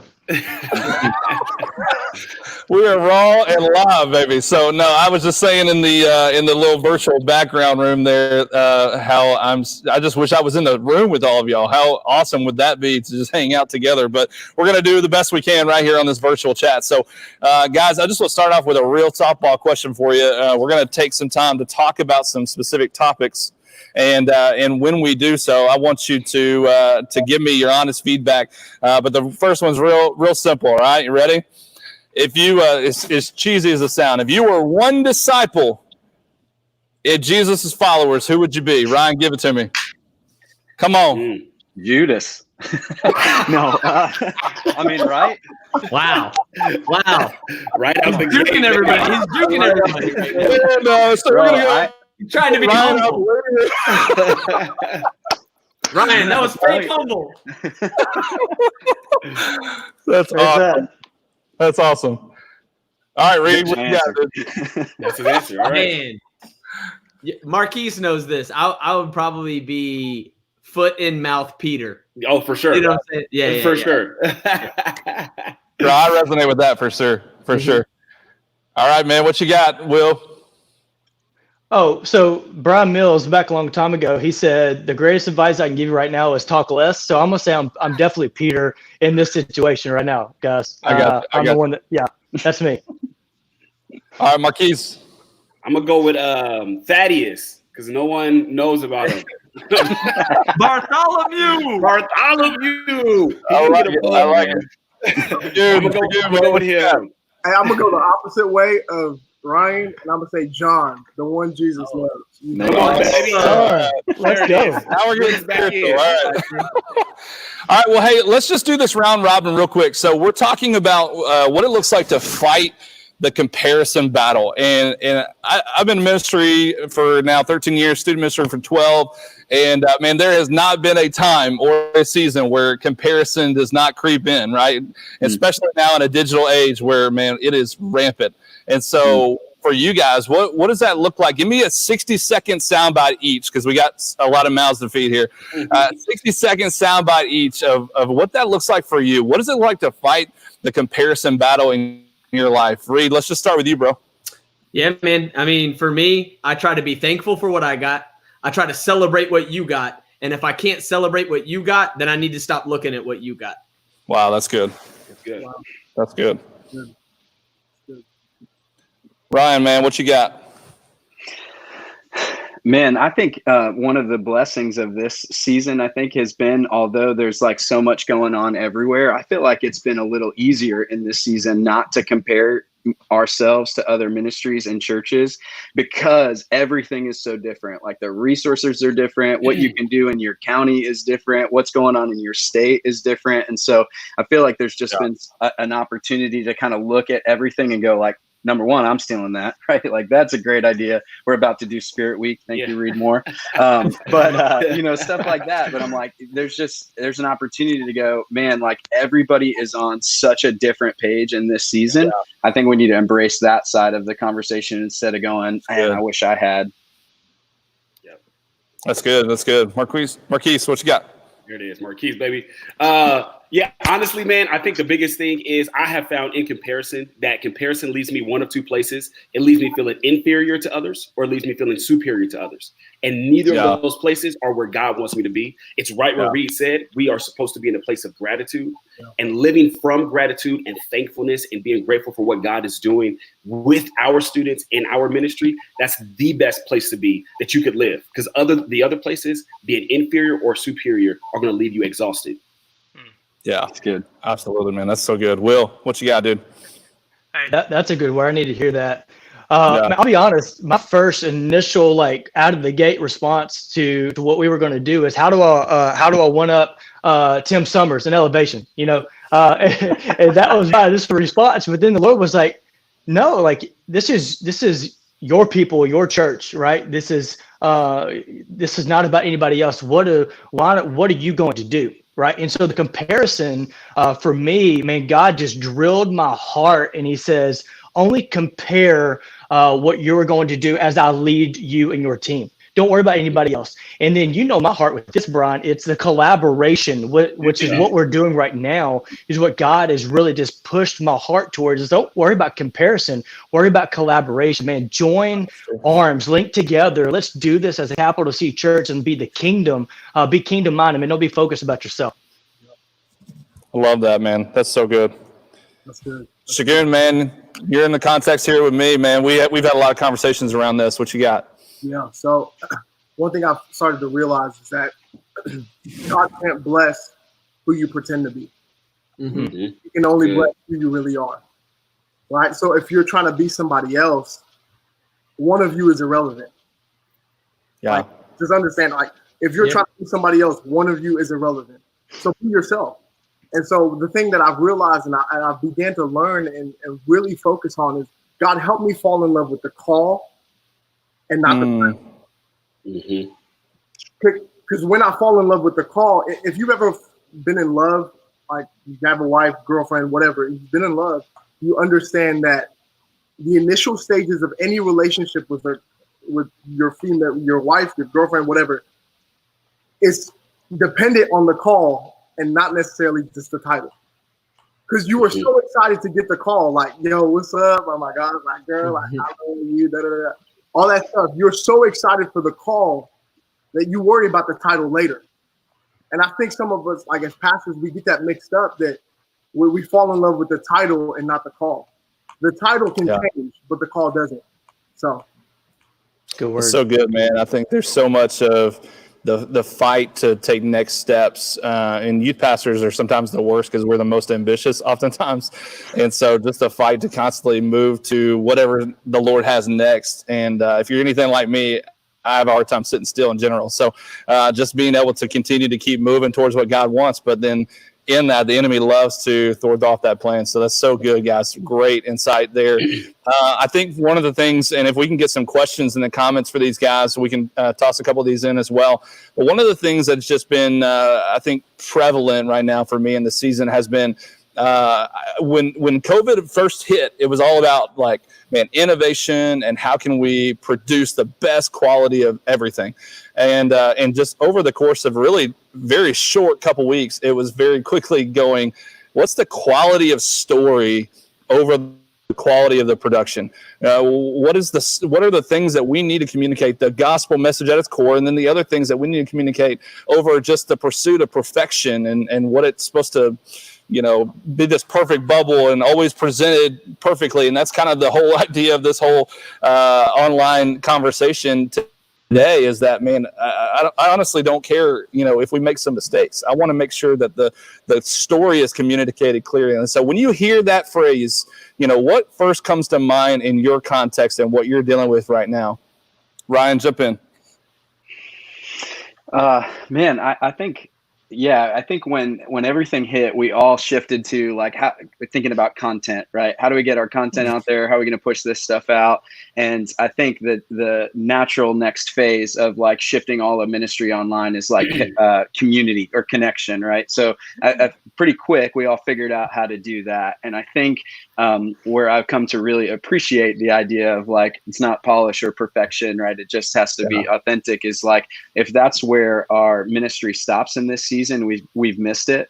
So I think there's actually a beautiful opportunity now, because some of us are looking up and it's a little further down the road, and some of our churches aren't going to come back, potentially for a couple of months. And I think there's more to it. So we're trying to think about, what does care look like for our students in this season? What does the Great Commission look like for our students in this season, right? That's not on hold because of a global pandemic, and like continuation of it. Like how do we maintain some of the things that we've done in this season? And so I think it's such an encouragement, for people who are ministering maybe in even a smaller context or don't have certain resources available to them. Like the quality of your video doesn't matter. Your like sick editing techniques don't matter. Like it's really like people aren't looking for polished and professional. People are just looking for authentic, and we've all said for a long time, like kids will sniff out inauthenticity faster than anything else, right? Like one of the most offensive things they can say to each other is like, you're fake, right? And so we just got to embrace that and go like, man, we're going to be real. We're going to do what we can and get it out there. And we don't have to have it all figured out. I think people just appreciate that in the season, students in particular. So good. That's so good. And one of the questions on the screen there, what are some of the predictions for how COVID-19 will change the long-term practices of youth ministry? Will, jump in, man. Well, I think for us, it's changing a lot of things. In the past, we were working on a weekly basis, right? We're working on a Sunday and a Wednesday, and how are we connecting that way? But for us, it's more of sustainability, and what are we applying right now that will actually be implemented long term? I said this the other day to somebody where it's like, we don't want to put a Band-Aid on things because of COVID. We don't want to put lipstick on a pig right now for a short-term fix. We want something that's actually going to be long-term and sustainable for our ministry. So for us, the way it changes for us is, man, we're reevaluating a lot of different things. You know, what Ryan was talking about with community even. Man, we're seeing some gaps in our ministry, and how are we building and maintaining genuine relationships that last, right? That's where that authenticity he was talking about. Because here's the reality, fellas, is God doesn't care how creative we are in this moment. Right, he's not going to look back and go, "Man, you were super creative." He's going to care how we invested in the people and how we maintain relationships to his people and steward his people in this time. So for me, is in the future, how am I going to invest in my students long term, not just thinking about an event that may reach them in a moment. So that's really, man, that's where we are right now. And did Will say put lipstick on a pig? Can we not? I was going to run by it, but Ryan, you know what? Hey, Will Pig, baby. Hey, that's new for me, bro. I'm from Arkansas. Let's not forget that, people. All right. That's fantastic. All right. One of the next questions is, how do you walk the line between learning from and comparing to when looking at what other churches are doing? Segun, man, jump in. You said, how do you repeat that question for me one more time? How do you walk the line between learning from and comparing to when looking at other churches are doing? Man, I think it's a very fine line. It's a very, very fine line. Because I think one thing we get caught up in is, we always want to have the best idea. Kind of like Reed Moore said earlier. We always want to be the one that's producing and having, the most innovative thing. Like, I get it. But I think the biggest thing you have to check your heart for is, if I'm comparing, I'll know it by this. Do I have a complex? Because here's the thing, celebration, comparison creates a complex. It makes me feel inferior or superior, right? So I'll know the difference between if I'm comparing myself to somebody or if my character is being built by celebrating them. And if I look at them and say, hey, you know what? That's a great idea. I celebrate that. I think we can use it. And I can even give credit to them if I need to. Like, that's how you know the difference. And that's how you can walk that fine line of understanding the difference between comparison and celebration. I love that. I think there's just so much truth in what you were just saying right there. All right, next one. We got to keep going. How are you, the youth pastor, keeping from growing weary? MC, jump in, dude. Yeah, man. Listen, I think one of the benefits of this time for myself, being at home with my wife and my 11th-month-old son, those are the people that matter. And no rest for the weary for you.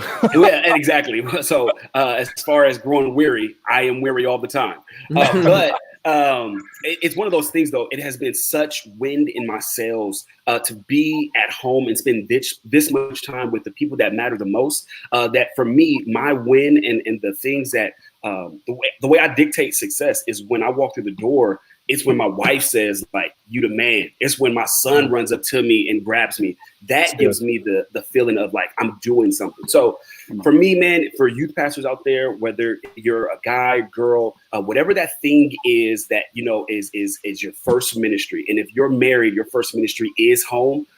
That's where I think we should be finding the most life from right now. And I have like no excuse not to be like growing in the word right now. Like I have the most time on my hands when it comes to growing in the word and digging in. And, shout out to Ryan McDermott. I listened to his message earlier. I shot him a text message. But one of the things that I'm learning, man, is just to grow in that and grow my appreciation for the things that matter the most. And that's my family. Yeah, I love that. That's so good. All right, Reed, last thing. What's one thing God has taught you about you in your ministry since this all began? Man, just one thing. I'm like, maybe the biggest thing. How about that? Yeah. I'm like, I think something God is teaching me about me is that I don't know how to rest. And so even when, I was complaining, amen in the comments right there. I mean, I think before all this, I was complaining about my pace, and I was like, oh man, I need to slow down. I need to, and then God, causes us to pump the brakes, and then I still feel tired, and I'm at home, and why am I still tired? And it's because I don't know how to rest. I only distract. And so I distractions instead of real rest. And so I think I've learned that about myself, is that the discipline of rest and resting in the Lord, I need to get better at that. That's a discipline. It's a spiritual practice that I need to grow in. And I thought maybe it was because of my pace, but it wasn't. It was, I just don't know how to rest. And then about my ministry, I just think I'm learning more and more that cool is overrated and effective is where it's at. And so, man, that's just where I'm at right now. I could care less about being cool. I want to be effective. I want to teach our students how to navigate the word better and better, how to be independently dependent on Jesus. That's a phrase I stole from Francis Chan. But yeah, I think that's what I'm learning about our ministry right now, is that cool is overrated and effective. That's what I'll lean into all day. That's so good, man. And I think just so much of we associate rest with having to be physical. Yep. And rest is not just physical. It's so many different other, mental, emotional, spiritual, and what that looks like in the life of a believer in general, but certainly for those that are running the pace of ministry. And then what you said about MC, about really just finding bucket fillers, things that are going to bring life to you when you are running at such a rapid pace. What are the things that are going to fill you up, and bring life to you? So guys, man, we could keep this going on for hours. So we're going to have to drop it. But man, thank you guys so much again for making deposits today. And so much wisdom that can be gleaned from these guys. So if you can, go follow those guys onto social media. They have incredible platforms, and you'll get a chance not just to watch what their ministries are doing and obviously learn from ideas, but to see how they shepherd, how they lead, how they guide their families as well. And so blessed by you guys. Thank you guys again so much for jumping in. So let's bring Nick back in. Nick, man, this is unbelievable. Bro, my team is just sending messages. They're like, there's so many questions in the comments. Can we keep this going? Listen, we know that you guys are loving what's going on here. We intended on keeping this bite size for a reason, but a question did come in. I do want to answer. People are asking, will we be able to watch this after this live broadcast? The answer is yes. It will be on demand on our YouTube channel. You can go to the website, youthpastorconnect.com, and there'll be a link there that directs you to the YouTube channel, or you can just go to YouTube and search Youth Pastor Connect. It will be available afterwards. I know that we have a lot of you that are wanting to watch it with your team, share all this good information. I'm going to have to go back and rewatch that panel session. There was so much good information. I can't keep up doing the hosting and the writing. I'm like writing notes down going, oh, wait, is it my time? So amazing job. Those leaders that were a part of that panel, man. Some of them I've gotten to meet in person. Some I've just followed from a distance. But one thing I've noticed, even before COVID happened, there's been a lot of people that have influenced my life, even from afar. And so I just want to say thanks to all those that are on the panel. But speaking of one of the guys on the panel, I want to introduce our next session speaker again. So this is Ryan McDermott. Let's go ahead and bring Ryan in. Ryan, what's up, man? What's up, Nick? How you doing, man? Bro, so good to see you, dude. Dude, the beard is looking quarantine fabulous. Hey, I got it, man. Quarantine keeping it clean, man. Quarantine keeping it clean. So, dude, I just wanted to bring you in today and let's just me and you have a chat. How about just me and you? Let's act like nobody else is there. I'm just teasing. Anyway, and I love your leadership, man. You and I met this last couple months ago at a conference in Florida, and man, your heart and my heart just connected together. And when we started looking at Youth Pastor Connect, you obviously at the top of the list to being able to speak to some of these things that are so vital and so crucial and key to helping other ministries just pull through, figure out what to do, how to make changes, what not to do. And so we know that as a result of quarantine and COVID-19, it's affected our summers and even things beyond that. So this next session is going to be just an awesome time for you and then our good friend Shane Pruitt to just talk about navigating what quote unquote an eventless summer. So why don't you take a few minutes and let's just talk about navigating an eventless summer. Awesome. Well, hey guys, what an honor to share for a few minutes with you. I'm like back in our guest bedroom. We got bunk beds. Don't judge me. But excited to spend a few minutes with some of my heroes and learning today. As Nick said, my name is Ryan McDermott. I get the privilege of looking after this student ministry ministry at Christ Fellowship in South Florida, and been involved with student ministry for about 15 years now. And I'm one of those guys, like I'm around until somebody won't let me be around anymore. So just excited about what this season represents for our churches and for the next generation. Like all of you, our ministry in the last like 8 weeks has completely shifted. It's pivoted. Like everything that we are doing is completely different. And I think the first couple of weeks of that was like just panic mode, chaos. We're going to figure this out, you know. And what I really appreciate about this season, I feel like we're all stepping into together, is we're looking up a little bit and we're going, what does this mean for our churches, our ministries? What are the things that have been happening that we need to hang on to? What are the things that are going to change for the long haul? And I think those are the right questions that we need to be asking. And some of us, if we're honest, we're starting to panic a little bit about summer because we're getting phone calls that camp is canceled, or we're starting to make some of those hard decisions that we have been putting off for a long time. Like we try to avoid some of those hard decisions on our side at our church for a long time. And it's really decision point, you know, in the last couple of weeks. And so the kind of the topic was navigating an eventless summer. And the first thought that came to my mind was this: the reality is that none of us should have an eventless summer, right? Like we all need to make sure that we do not have an eventless summer. But obviously the idea behind that statement, it is pretty clear. Like some of the events that we've previously relied on are gone. And actually some of the events that we've relied on to kind of give us momentum throughout the rest of the year, things like summer camp as an example, those things are now gone, or at the very least are going to look very different than they have before. And so I do think the question is, what now? What are we gonna do now? And that's where I think we have the opportunity to kind of continue in this spirit of innovation. I mentioned this real quickly on the panel, but I do think it's helpful to kind of bring it up. We've thought about the way that we need to shift our ministry in 5 different phases. And I want to give them to you real quick. The first one is content. And so I would just encourage you, I know at this point, everybody's doing this, because if we're 8 or 9 weeks in and you're not putting out your own content yet, I feel like most people have made that shift, but it was the pretty obvious one, right? And I just want to affirm, this is still a season where you need to be speaking into the lives of your kids. You need to have that prophetic voice in their life. And so even though their streams have never been more flooded with content, they need to hear from you. God has positioned you to speak into their lives. So we got to do that. And then obviously the connection. We all moved our groups to Zoom and other platforms and things like that. We've got that going. They're frustrating. It's hard to get people involved. We know that. It feels like there's not a lot of momentum there, but we're making it happen. But I think where we have to focus is the phases of like care. You know, how do we make sure that our kids feel heard and seen and understood?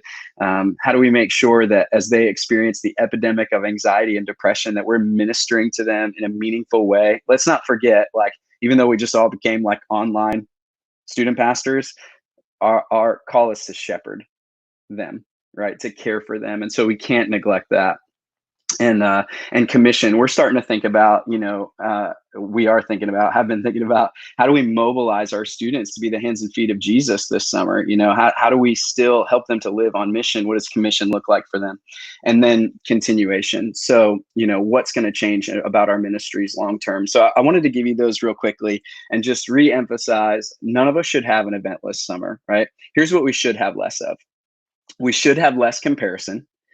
We talked about that a little bit with the panel, but the reality is everything is so different wherever you find yourself. You know, like for us, we've got we're a multi-site church. So literally differences between counties are insane. Like things are open places and not open in others. And so we can't even compare ourselves to another campus of our own, let alone another church. And so I think in this season, we really need not less events, we need less comparison. We've got to be comfortable with who we are, and we've got to be comfortable doing what we can do. So less comparison. We also need less pressure. One of the most effective things that we've been able to do is like our youth pastor sitting in a parking lot of one of our campuses with some high school seniors 6 feet apart, and it lasts for hours. Like they don't want to go home, you know, like we were in event mode and we got to think of like, what's the next best thing? There's no pressure.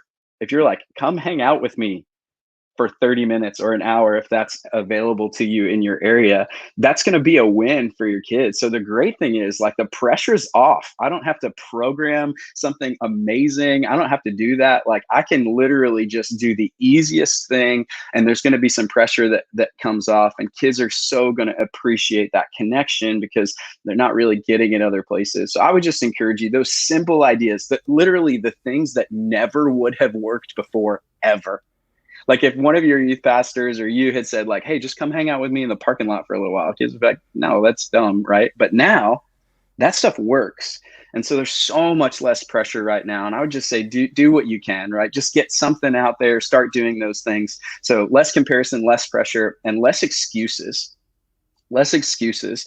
We've kind of maybe previously written off, like, well, maybe they're not showing up because their sports schedule is so crazy. Maybe they're not showing up because their schoolwork is so intense, or like, those things can't be excuses for us anymore, right? Like, those things are gone. And so this season actually has helped all of us to assess some things we haven't been able to assess before. This season has actually given us all insights that we didn't have before. Here's what you found out. You instantly found out some of the quality of your life group leaders, because those groups went digital. Those group leaders were showing up at kids' houses. Those group leaders were doing it. So you instantly were able to assess every small group in your church and know which ones were working and which ones weren't. You've been able to get some insights of how committed your kids are to spiritual disciplines and growing on their own, right? Because now they don't have church and some of that's gone. So you've got some insights that you didn't have before. So no more excuses, right? Every obstacle is truly an opportunity. And the last thing I would say is this, Nick, there's some things that we've gained in this season that I just truly hope we don't lose. Right. Like, I hope we don't lose the spirit of innovation that we've all had to discover in this season. I hope that we don't lose the commitment to learning that we all have in this season and being a part of conversations like this. But I also hope we don't lose thinking digital first, because the reality is our kids have lived on these platforms for so long and we haven't been there. So as things start to open up or things change in a couple of weeks, imagine that all of this life-giving content that our churches have been pumping out is then sucked out of all of these platforms and our kids are still living there. That's not going to be good, right? That's so we still got to think digital first, even as we move out of, this kind of season. And so that's what I think when I hear the question, how do we navigate an eventless summer? Man, that was so good. I'm like taking notes. Seriously, the idea about the parking lot and the lawn chairs, incredible idea, man. I think what you said about less comparison, less pressure, less excuses, those things are things that I personally struggle with all year round. And I remember when we had to make the very difficult call to cancel our summer camps.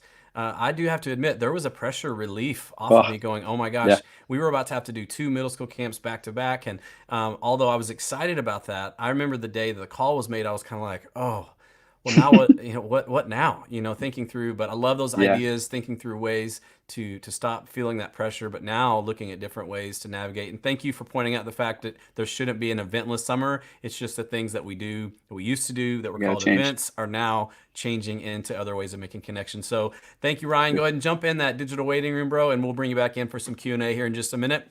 Next up, I want to introduce you to a guy, man, I'm dear friends with this guy. His name is Shane Pruitt from the North American Mission Board. Shane and I met years ago when he was working for the Southern Baptist of Texas Convention. So Shane, why don't you come on in, man, and join me here? Hey, what's up, my friend? How are you? Man? Good to see you, dude. You as well. Oh, man, what an honor to be here. I just got to tell you, thanks so much, man. You've been so helpful through this event, helping to promote. You're like on social media all the time, man. Like, I remember like seeing you posting and people following you. You're commenting all the time. I know you and I've had discussions about a lot of things that you were scheduled to speak at were canceled as a result of this eventless summer kind of thing. And so you've now kind of reappropriated some of your time and you're doing ministry in a somewhat different way than you were. But now you're ministering to guys like me, when I'm at my house, getting a text from you as an encouragement or seeing you post or even helping promote this event. Super encouraging. So why don't you take about 5 to 7 minutes, bro, and just talk about what does this eventless summer thing look like from your perspective, dealing with the North American Mission Board and all the events you guys had that you're now not having anymore. Yeah, man. Thanks, Nick. Hey, and gosh, such an honor to be on. I love student pastors and collegiate pastors and next gen leaders. And gosh, what a great lineup of presenters. I feel like the 7th grade B teamer getting to hang out with the varsity team today. So it is such an honor. Hey, I just want to encourage you. I just want to spend a couple of moments and encourage you, because we can look at this quote unquote eventless summer and we can focus on what's coming off the calendar. We can focus on what we're having to change and reschedule. And I just want to encourage you to think maybe we have an opportunity here. Maybe we have an opportunity to rethink our strategy instead of focusing on our schedule. And I want to give you a couple of things that I think will be an opportunity for you this summer that maybe you didn't have in previous summers because the calendar was so full. So let me give you a couple of things real quick. Number one, I want to say keep the mission at the forefront. I don't know about you, but when I start getting restless, I can turn inward focus and I want to start changing everything. And when we turn inward focus, we take our eyes off the mission field. So I want to encourage you, make sure you keep the mission at the forefront. This coronavirus and COVID pandemic, it changed a lot, but it didn't change everything. I mean, people are saying it all the time, right? I've said it is like, everything has changed. Nothing's the same. And that's not true. Like, God hasn't changed. Your position in Christ hasn't changed. And the Great Commission call on our life hasn't changed. COVID-19 did not push pause on the Great Commission. So let's make sure we keep our mission at the forefront. When you think about 77% of people surrender to Jesus before the age of 18, like, our next gen ministries are not programs of the church. They're not calendars full of events. They're not, teenage sitting clubs. This is the front line of our evangelical efforts. Next gen ministries is the front line of our evangelical efforts. As a student pastor, so many times I felt like I was the pastor of the calendar, and we're not. Listen, we are evangelists, we are missionaries, we are disciple makers, and guess what? So are our students. So how do we mobilize our students this summer? Think of that mission. How do we mobilize our students? Because we always tell them they're the future of the church. And I know what we mean by that. Future leaders, influencers, sure. But if they've been bought with the blood of Jesus and the Holy Spirit of God lives inside of them, they are not the future of the church. They are the church right now. They have a calling on their life now. They have a mission on their life now. So let's mobilize them now. And it's an opportunity for our church to see the next generation as the church right now. Meaning, think about it. 14-year-olds are creating brands on social media. 16-year-olds are operating motor vehicles. 17-year-olds are entering the workforce. 18-year-olds are holding automatic weapons around the world, protecting our freedoms. If they can do those things, they can serve the body of Christ. So, so many times we're so busy beating up on Generation Z. Listen, we don't have a generation problem. We have a discipleship problem. We have a summer now where there may be some margin to really do some things that we've never been able to do, or we wish we could when we had more time. So number one, keep the mission. Number two, have healthy expectations. Hey, don't beat yourself up this summer. If you are able to do a camp still, or if you're able to do a digital youth camp, or you are able to do some physical gatherings, do not compare yourself to last summer. Don't say, man, we took 100 students to camp last summer. This year it was 20. It's a different game. It's a different season right now. So don't beat yourself up. Don't beat your leaders up. In fact, this is an opportunity for us to do some educating through celebrating. Meaning this, we may not be able to celebrate a lot of numbers and a lot of budget this summer, but we can celebrate what really matters. And we know whatever we celebrate the most is what we're intentionally or unintentionally discipling our people to believe is most important. So now's the summer where we can celebrate that 15-year-old that shared the gospel with their friend. Now's the summer where we can truly put a lot of celebration on how our students are serving. Now's an opportunity to celebrate those testimonies. So let's do some educating this summer through celebrating. And it's an opportunity to do that. Number three, real quick for time's sake, take this summer to kill the cows. Let me repeat that again. Take this summer to kill the cows. What are some sacred cows in your ministry that's you've been needing to throw in the barbecue pit for a long time? Meaning there's probably been some sacred cows you've been wanting to kill for a while, but the timing wasn't right. Think about it. This summer, you have an opportunity to kill some cows that will make your ministry better and healthier if you get rid of them. and you have someone to blame right now. You can blame the coronavirus. You're like, we had to kill that cow. We had to slaughter that one. Sorry, COVID-19 took that one out. It's an opportunity to kill some cows in our ministry that we've been wanting to for a long time. May those sacred cows not be the only thing right now that is immune to the coronavirus. We've all been affected by the coronavirus, so let those sacred cows be affected as well. And then next, real quick, take this summer to equip your parents. Meaning this, who are the parents and the guardians, legal guardians of your students that you can take this summer to equip? If I could go back to be a student pastor and people would say, hey, what would you focus on differently? It would be the parents, like equipping them, disciple the primary disciple makers in our students' life. And here's what, let's be honest, as next gen leaders, we're all guilty of doing this, is we all are yelling at our parents. It's your job to disciple your kids. You're the primary pastors. But let's not forget, Generation Z is being parented by older millennials and young Gen Xers who are not discipled themselves. So we're saying, hey, disciple your kids, disciple your students. And they're like, yes, we want to. We just don't know how, because no one discipled us. So here's a great time where maybe there's some margin to put in some great discipleship things for the primary disciple makers in your student's life. And then two more real quick. The number 5 or 6, whatever this is. Number next. Here we go. Number next. Seek solitude.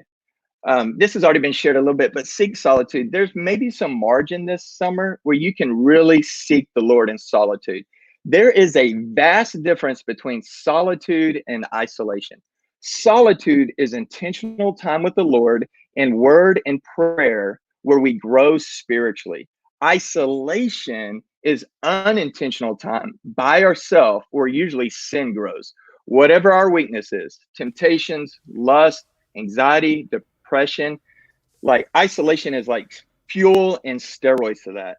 So even as leaders, as our students, volunteer leaders, it's an opportunity to seek some solitude with the Lord. And I pray that whenever we're able to bust out of our front doors and physically gather again, may we be like Moses and Jeremiah busting out of our front doors. When Moses came off the mountain and his face was different, Jeremiah's bones burned. Like, man, I pray that we would come out saying we have spent time with the Lord. Because here's what I know, even in my own life, when I am serving, leading, preaching, teaching, following out of the overflow of my own intimacy with the Lord, the overflow of my own worship with the Lord, guess what takes place? Innovation, fresh vision, fresh ideas, creativity.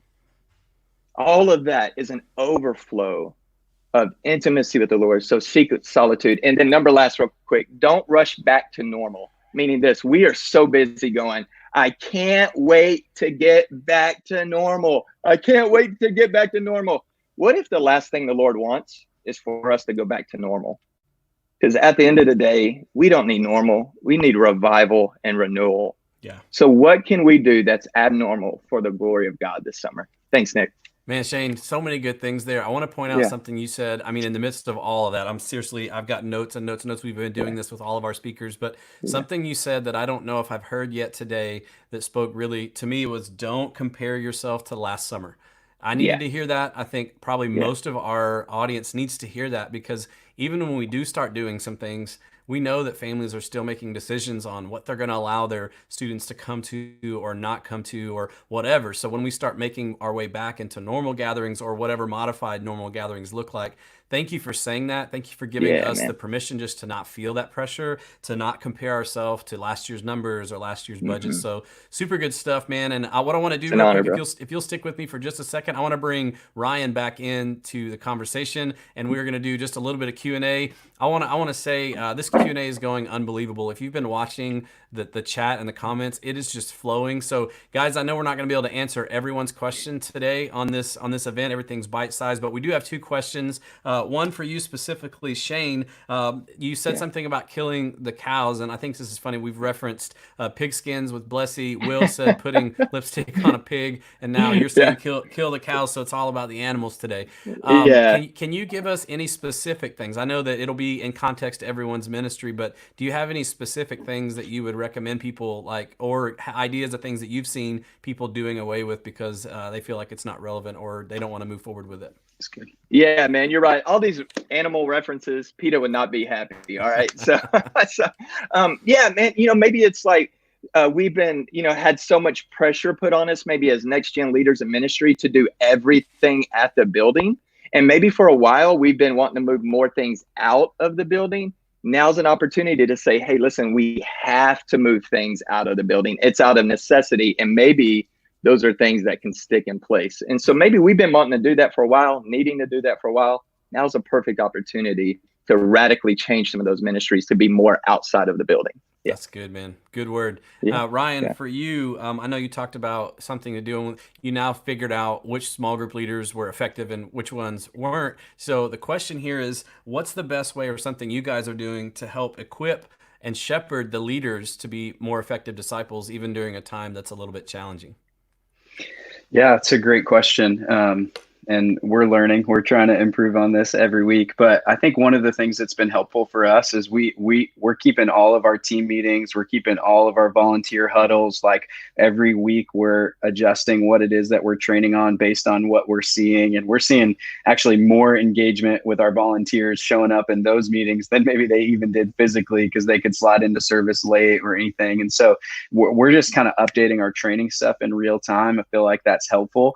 And I feel like they're used to it because there was a couple of weeks at the beginning where like Zoom changed everything every week and you had to retrain volunteers every week just because of stuff they were shifting security wise. So we're trying to do the same thing. It's like, hey, every week we're getting better. Hey, let's celebrate this story of what these small group leaders did for these kids. And let's, highlight those for our leaders and just really push them in that way. And so I think what took us a lot longer previously to get a sense of or a pulse of, we're doing what we can to kind of update our training in real time and get it out to our leaders weekly. So I think that's been helpful.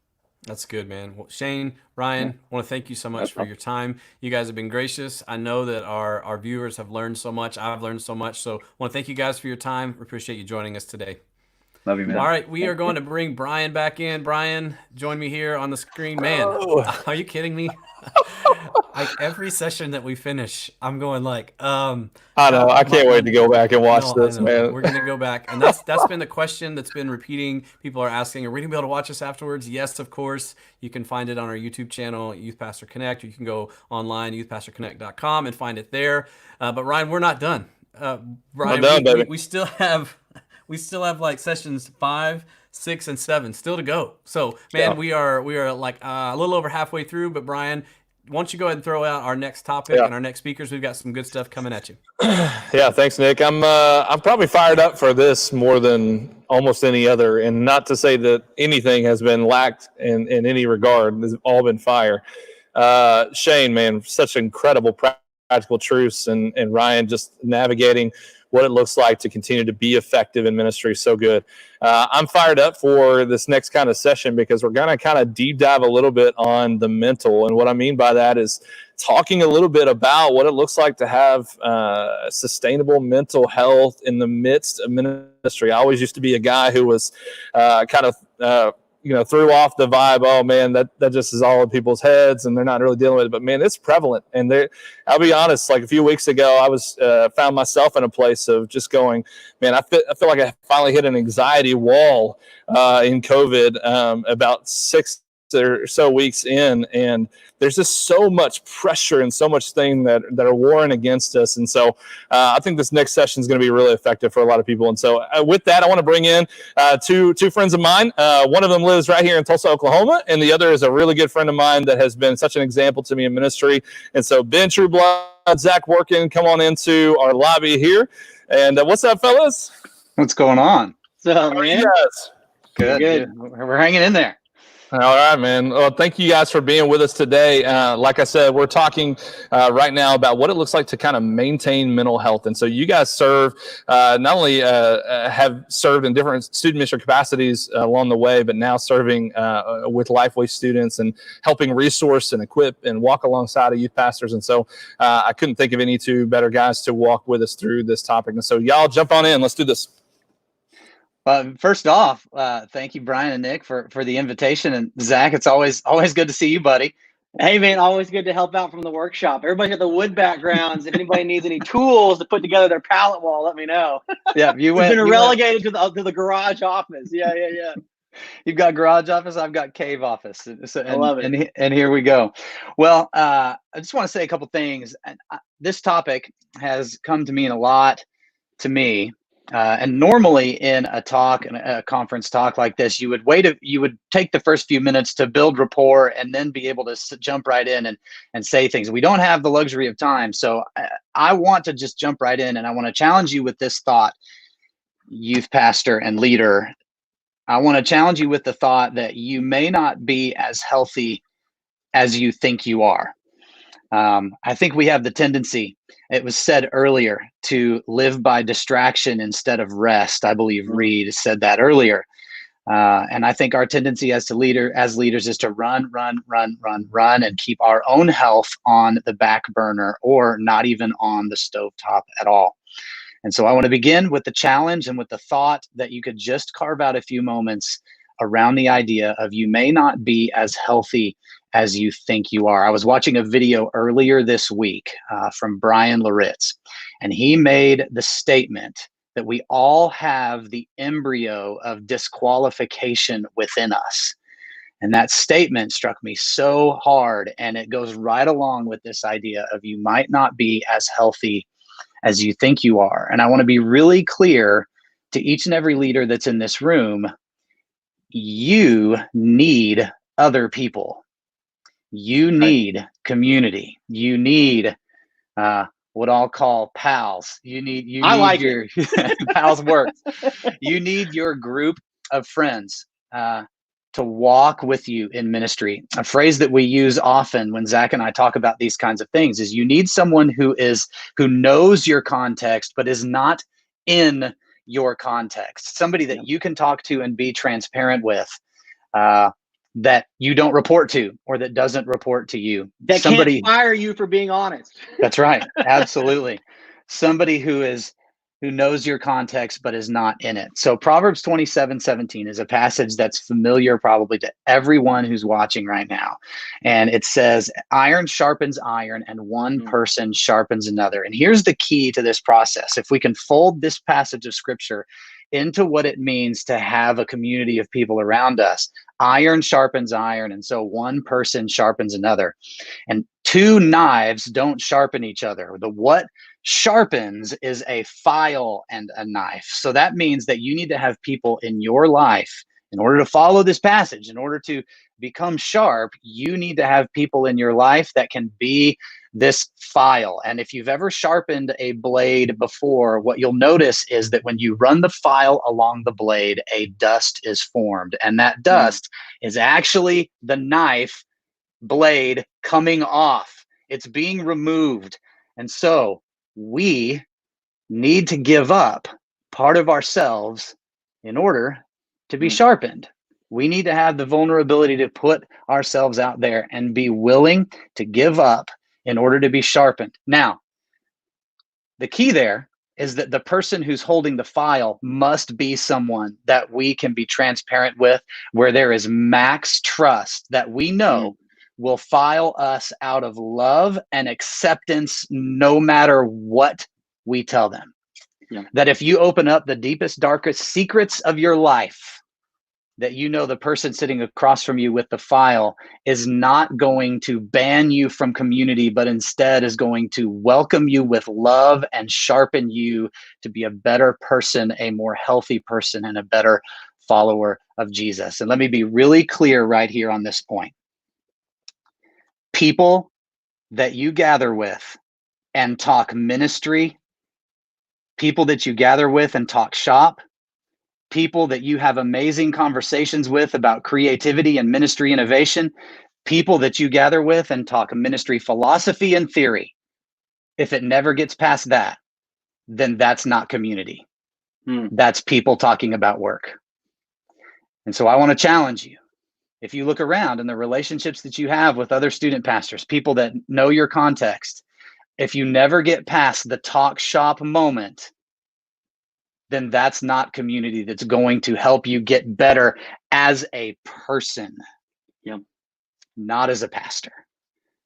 If we must look back, we were all people before we were pastors. And if that part of us is not healthy, if we're not healthy as people, if we're not taking the steps that we need to take to be healthy ourselves, mentally, spiritually, physically, then we're never going to be able to do the things that our calling has called us to do. So your calling demands community. Zach? Ben, I would echo it. Ryan, we've heard great speakers share today. Ryan shared earlier a strategy for the phases in which he's doing ministry to push beyond content into care. And I think our conversations as ministers, the collaboration of ministers, the connection of ministers has to echo that same sentiment. We've got to get beyond just the content sharing, creative idea swapping, and actually begin to care for each other in a truthful, transparent kind of way. Your community, you need a call. You need a community for your calling. You need a place that people understand what you've been called to. From our brother Segun down the road, to fall back in love with the one that has called you, and not just the call or the work or the title that we think is noble. So what I will share as a tweetable for those that are listening is that your resistance to accountability is the greatest indicator of your unhealth in leadership. If you resist it, you should know you are in a bad place. And I'm not a huge Dave Ramsey guy, but I get it. One of the things that Dave always does is for couples that are going through Financial Peace University is to get all of the accounts in front of them open together. And I sat in a session once at a church I was serving at where the wife left the room because she didn't want to know how bad their credit card debt was. And I think for us, it's the same thing. Our health in our leadership, the toll that it takes to be both innovative, creative, and carrying the relational load of loving a community, a congregation, families, and students takes a toll. And if we don't step on the scale, if we don't check the books of the way in which it's taken a toll on us, we are in real danger. This season, yes, has been awesome for innovation. But like my brother Shane shared earlier, it's also been a season of potential isolation. And a season of isolation breeds the sin where it wants to grow. It's the dark and lonely things that breeds the things that we don't want others to know, but must take to each other in a way that's truthful, honest, and transparent. So I would end with this, that we need what Ben shared as pals or holy friends that will carry the difficult things of ministry with us, because we need them, because they challenge us where the sins are growing that we've come to love. And we need that kind of collaboration, that kind of care that's beyond the creative ideas and innovation solutions, that moves us into the right kinds of relationships of pastoring that we would want for our people, that has to come from our heart, that we need desperately. Yeah, that's good. And that's so good. Thank you guys for being raw, real, right to the camera. I think so many, for me especially, but I know for so many watching right now, they're echoing exactly what you're saying in the amen, or they are fighting it in their own life, and they need to hear that. And so thank you so much for being able to verbalize those things. Man, we have to lean into Jesus and find people in community. And I love what you said, both of you, about that. And so thank you guys. If y'all will back out just into that waiting room, we're going to check in with you here in just a minute. We're going to keep going. And one of my favorite people in the world is about to join us. And Kate Downing, who serves here at BattleCreek Church as a girls minister. She affects girls ministry in a lot of different ways, speaks, writes, and does a lot of things across the country. And so we're so appreciative of what ministry she's carried forward. But she's going to talk specifically today about what it looks like to find truth in your circumstances, and kind of on the heels of what these guys just communicated. Kate, we can't wait to hear the conversation. So let's bring her in. What's going on, Kate? Hey, Ryan, it's so good to see you. I know, right? We're so excited about what you have to say. So let's get right to it. Go ahead, Kate. Thanks so much, Ryan. Man, it is a tough act to follow Ben and Zach. And so I am just honored to get to hang out with y'all for the next couple of minutes. And I kind of, like Brian said, want to focus kind of this idea of maintaining mental health and the topic of truth and really what it means to fight on the battlefield of our mind. That sounds very cliche, like a thing that student pastors say, but I think the truth is that we have a very real enemy who knows that if he can hold our minds captive, if he can hold our thought processes captive, then he can hold our personalities captive, he can hold our ministries captive, he can hold our families captive, and he can render us useless to the kingdom of God.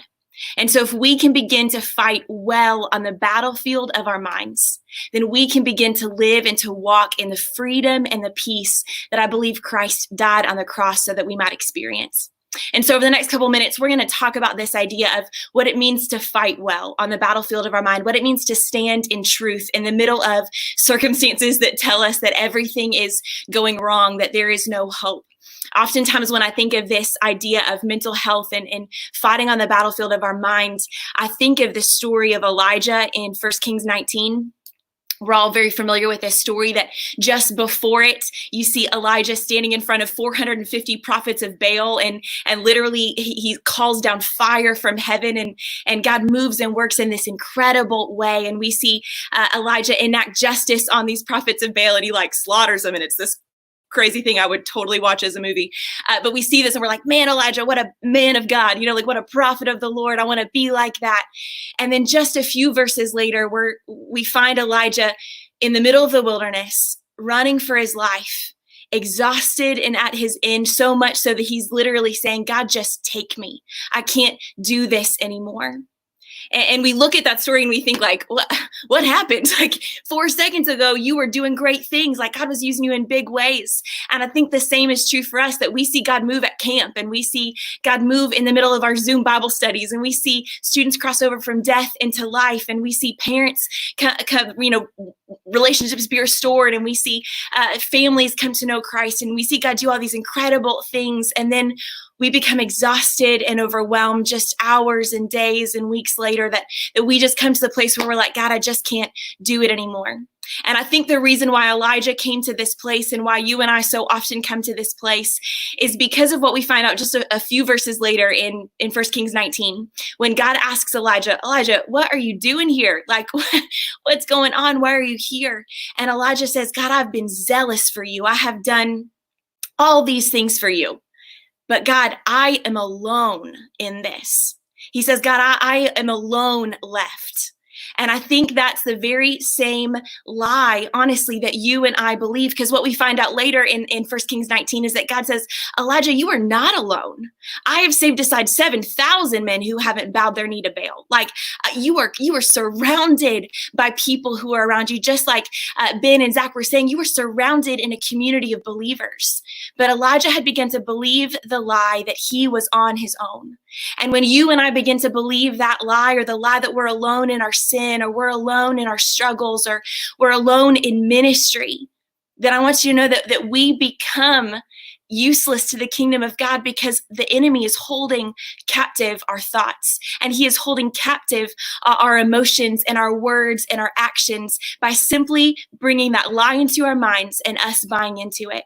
And so I would love to share with you a couple of practical things, some things that you can implement today, and things that literally every day of my life, and my team will tell you this. Brian will probably affirm this in just a minute. I probably say this stuff like 19 times a day, but there are 3 kind of specific steps I think that we can take to fight well on the battlefield of our mind. And the first of which comes out of 2 Corinthians 10:5, that says that we are called to take every thought captive. every thought that comes into our minds, we are called to take captive. And I think of it like this. We're going to pretend this is a thought, that we take this thought captive and we examine it. We look at it. We decide, does this thought honor the Lord? Is this a thing that is true about the Lord? And what's so cool is that in Philippians 4:8, we're given like this filter to put our thoughts through. And so did I steal this from the preschool ministry of my church? Yes, I did. Thank you so much, BattleCreek Church preschool ministry. I will Lysol it and bring it back to you. But think of this as the Philippians 4:8 filter. It says in there, think on these things, whatever is true, whatever is noble, whatever is pure, whatever is lovely, whatever is virtuous, whatever is praiseworthy, whatever is of good report.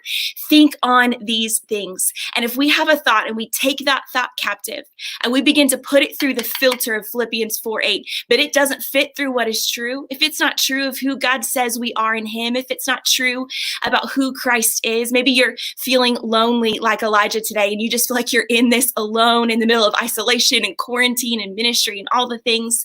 Well, let me tell you, if you are believing the lie that you are alone, let me tell you, it doesn't fit through the filter, because Jesus Christ says in Hebrews that we are never alone. He promises to never leave us and never forsake us. And just like Zach and Ben were saying earlier, that we have a community of believers. So I love this ministry right here, that we have a community of believers who are willing to come alongside of you to help you know that you are not alone. So when we take those thoughts captive, we recognize those thoughts. So step one, recognize your thoughts, put them through the filter. Do they fit? Do they not?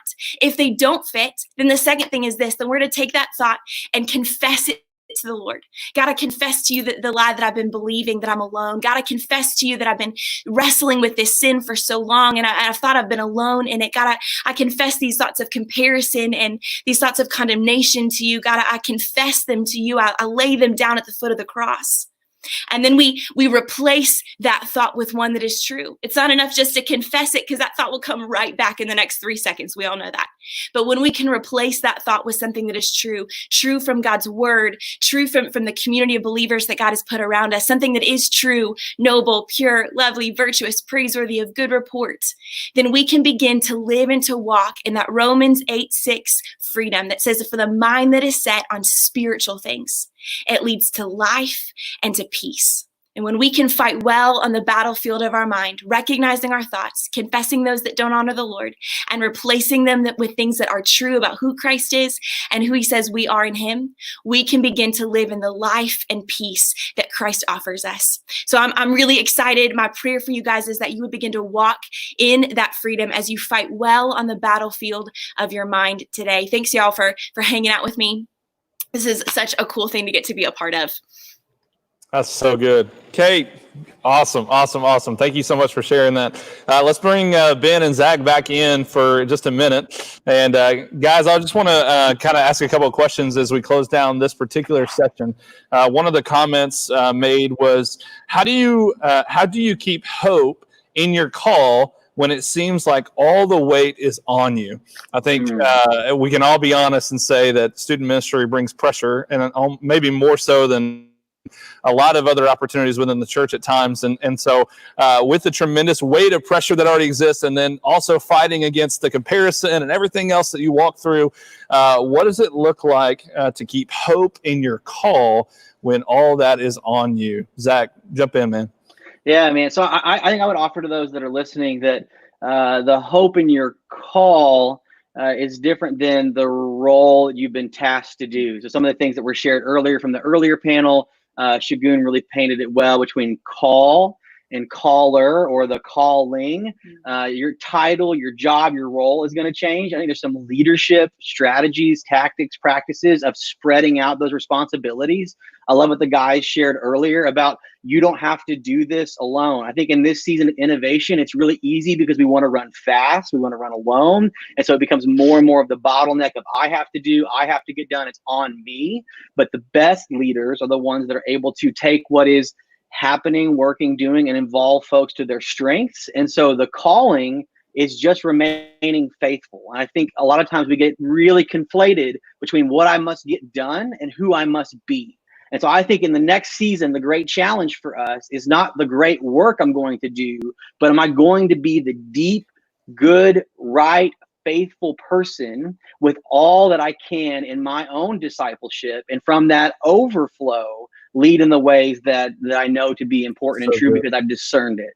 So yeah, that's so good. And Kate, I would love to ask you the same question. Part of the tagline to that question was specifically speaking, when you don't have a large church, or maybe your ministry isn't, a larger size, you do ministry in a lot of different contexts and a lot of different smaller groups. And so what does it look like to keep hope in your call when the pressure is on you, even when, the group size dynamic doesn't matter? Yeah. Oh, that's a great question. Because it is so easy to put our hope in numbers, and it's so easy to put our hope in how many girls show up or how many students show up.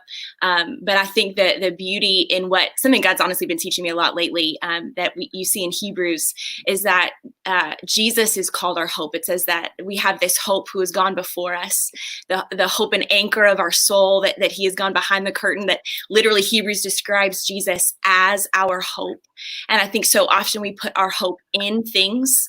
We put it in our, in our abilities. We put it in how many people show up to an event. We put our hope in, what other people think about our event, or what, how it responds on social media. But the truth is that our hope can only be found in Jesus Christ. And we can establish that ahead of time and say, Jesus, I'm not hoping in you to bring students to this. I'm not hoping for you to do this for me. God, my hope rests in you. The assurance of my calling rests in you, not in the affirmation of other people. So God, my hope is in you, and I want to be faithful in what you've called me to.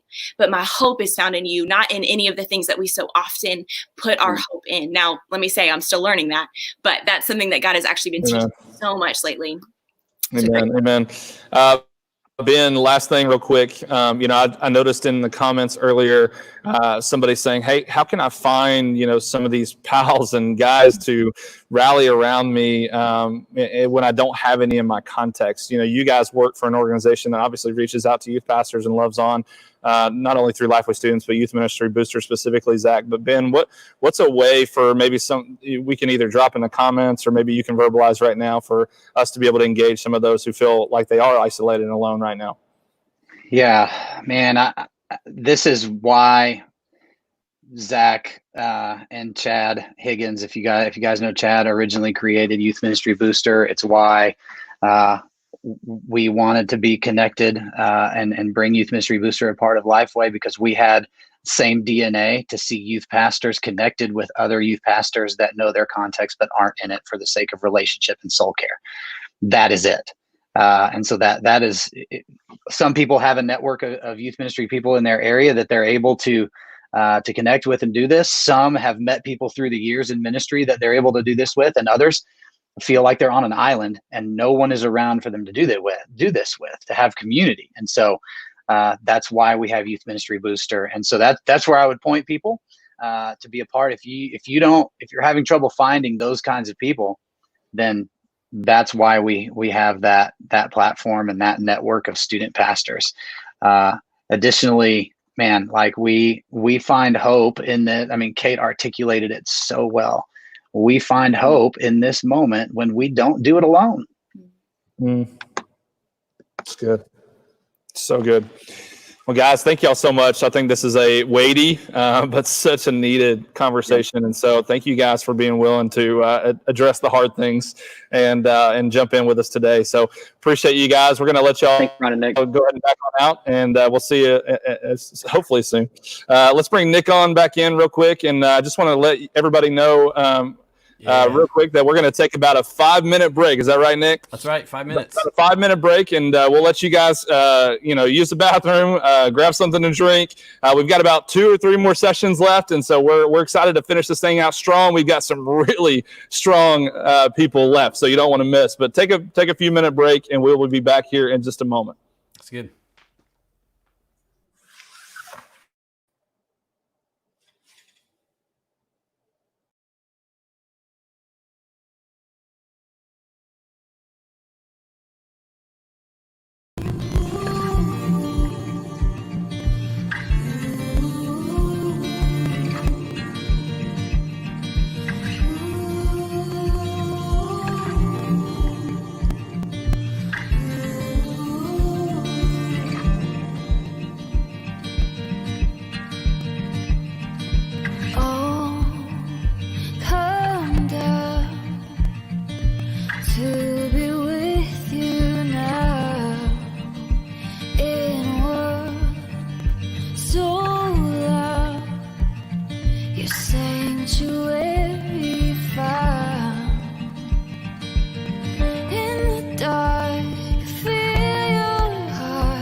All right, guys, welcome back. We hope you guys had a quick break just to kind of recharge, stand up, stretch a little bit, grab a drink, hit the bathroom. We are back ready to hit the ground running, and I'm very, very, very excited for this next panel of people we have brought on today. I've been impacted by each and every one of their ministries. So why don't we go ahead and bring in all of our panelists today. We have Daniel Madry from Youth Pastor Co. We have Chandler Boyce from Youth America and Free Church Media. Greg Stier from Dare to Share, Jeff Wallace, Student Leadership University, Josh Griffin, Mariners Church, and Download Youth Ministry. What's going on, guys? How you doing? Okay. Good. Hey, make sure, Daniel, I think you're muted on your end, buddy. Let's go ahead and have you unmute for me. That's good. We want everybody to hear the good words that you have to say. Man, it is good to see all of your faces. Y'all doing okay today? Doing good. Doing great. Doing better now that I see Jeff Wallace. That's what I'm talking about. Jeff Wallace got that yellow shirt on there standing out. That's good, man. Always wearing that chain, Jeff. You got that chain going on, wearing that bling. I love it. I think we're having an audio issue on Jeff, but maybe we can get that picked up here in just a minute. He's got good words to say, so hopefully we'll get him in here in just a minute. I think he's just messing with us. I think he's here. I think so. I just want to tell each of you before we actually get started with this, thank you so much, because from me, just so our audience knows, these guys are the real deal. Like, all of their resources that they're going to talk about today, I use in my ministry, and friends of mine that I have use in their ministries, and you guys really have revolutionized student ministry resources for the entire world. So I just want you guys to know, very thankful, very appreciative of each and every one of you. So want to just kind of get started today and let you guys speak, because y'all are the experts on this. But we're trying to figure out here to help people in their collaboration across the nation. The thing that I've talked to people the most throughout all of these 8-9 weeks is collaboration just kind of became a thing. So Daniel, I'm going to kind of start with you, and I want to just kind of, from your perspective, tell people kind of what you do, what you offer, but then how has that impacted the ministry specifically there at Youth Pastor Co? Yeah, so I mean, Youth Pastor Co is a subscription-based platform where we bring together, in my opinion, some of the most creative graphic artists, video designers, curriculum writers from the entire youth ministry world each month to create sermon series packages that, I mean, we consider powerful, relevant, and easy to use. And we think that whenever you collaborate, you just take the ministry so much further. You know, we can't be micromanagers. Just because we can work Photoshop doesn't mean we should. Just because we design a game doesn't mean we should. And so I think, we're better than just the sum of our parts whenever we work together. That's good, man. I hear a lot of yeses and ums here in our conversation, and all of our panelists are agreeing. Yes, if you don't have to make a game, let Josh do it from Download Youth Ministry. Yeah. Josh, the gaming expert. Oh, I know. Those guys are incredible, man. I know. I love all the people that do all the deep, life-changing stuff, but we need to have fun too. So that's all. 100%. 100%. Josh, do you have a mama with you, perchance? I should. How do I not? Oh man, so sorry. Well, Chandler is in my top right corner there. Chandler, I want you to tell us what you do. I know, and just so you guys know, some of the resources that we offer today are free. Some of them cost some money. But Chandler, it's in your name of your corporation and your resource that you offer, Free Church Media. So why don't you tell us a little bit about Free Church Media? How can our audience get involved, and what is it going to do for you guys to be able to lead forward in this new season? Yeah, well, first let me say thanks for letting me be a part, and appreciate you and all that you're doing and putting on something like this. I know it's hard work, and doing it for free is crazy. And so thanks for doing this and taking the time for you and your team. And so we launched some called Free Church Media the end of last year, and really it was out of a heart. So we've been running summer camps here in Oklahoma called Youth America since the late 80s. And just over the last 10 years, I've realized that most of the churches that come to camp are smaller, rural, and most of you know the stats on, the church size. And I just, as of building relationships and having conversations, and a lot of them are volunteer, bivocational, I just realized like they might never have the resources, the staffing, or the ability to actually communicate the gospel digitally in an attractive way. And the truth is especially for this younger generation, look matters, graphics matter, video matters, the way you communicate, your social media, it does matter. It plays into a part. And so we just kind of felt like, let's put some stuff out there for free to help just give some of these pastors, senior pastors, young adult pastors, youth pastors, the ability to get graphics for free. So that's kind of the basis of it. So yeah, free church media, it is what it is. And that's awesome, man. Pretty simple. Thanks. So good. Thanks for telling us about it. And now we're going to give you guys a chance to talk a little bit more about practicals for each of your organizations. But I see we've got Jeff Wallace back in here. Jeff Wallace, are you there? Jeff, can you hear us, my man? This is like my mom trying to figure out Zoom. This is my favorite moment of the day. Unbelievable. Well, we will keep trying to get Jeff's audio working here, but we'll go ahead and hand off the baton to John. I know he's out. His audio's just not working. So Josh Griffin, why don't you step in just a little bit? Tell us about what you do. I know that you're youth pastoring at Mariners Church, but most people will know you from Download Youth Ministry, and just tell us a little bit about what you guys are doing and kind of in this new season of collaboration as well. Yeah, absolutely. It's been a wild ride. It started Download Youth Ministry in 2012. And we just decided that we would put a platform together to put Doug Fields and I's stuff on the internet. And it has grown and exploded like we never imagined. And now there are hundreds and hundreds of youth workers that are posting their stuff.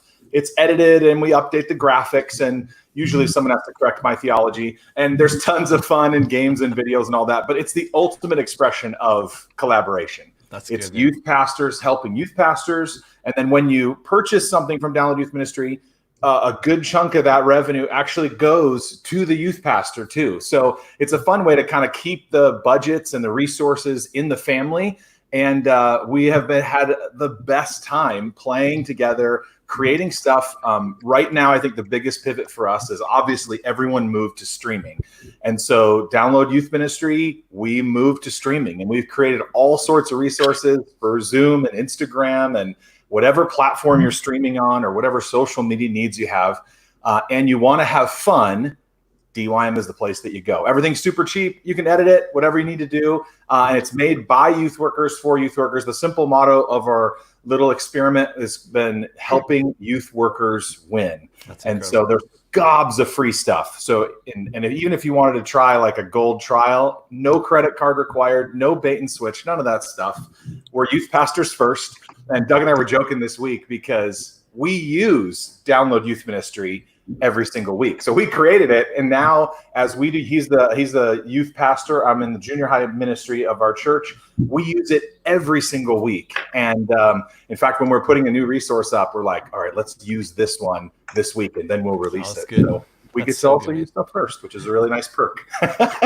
That's how we feel today about Youth Pastor Connect. Brian and I were talking. We're like, we made this event, but we are so excited to get to glean from it. So it's amazing for youth pastors, by youth pastors. And bringing up here at the end, last but not least, definitely not least, Greg Stier, bro. How are you?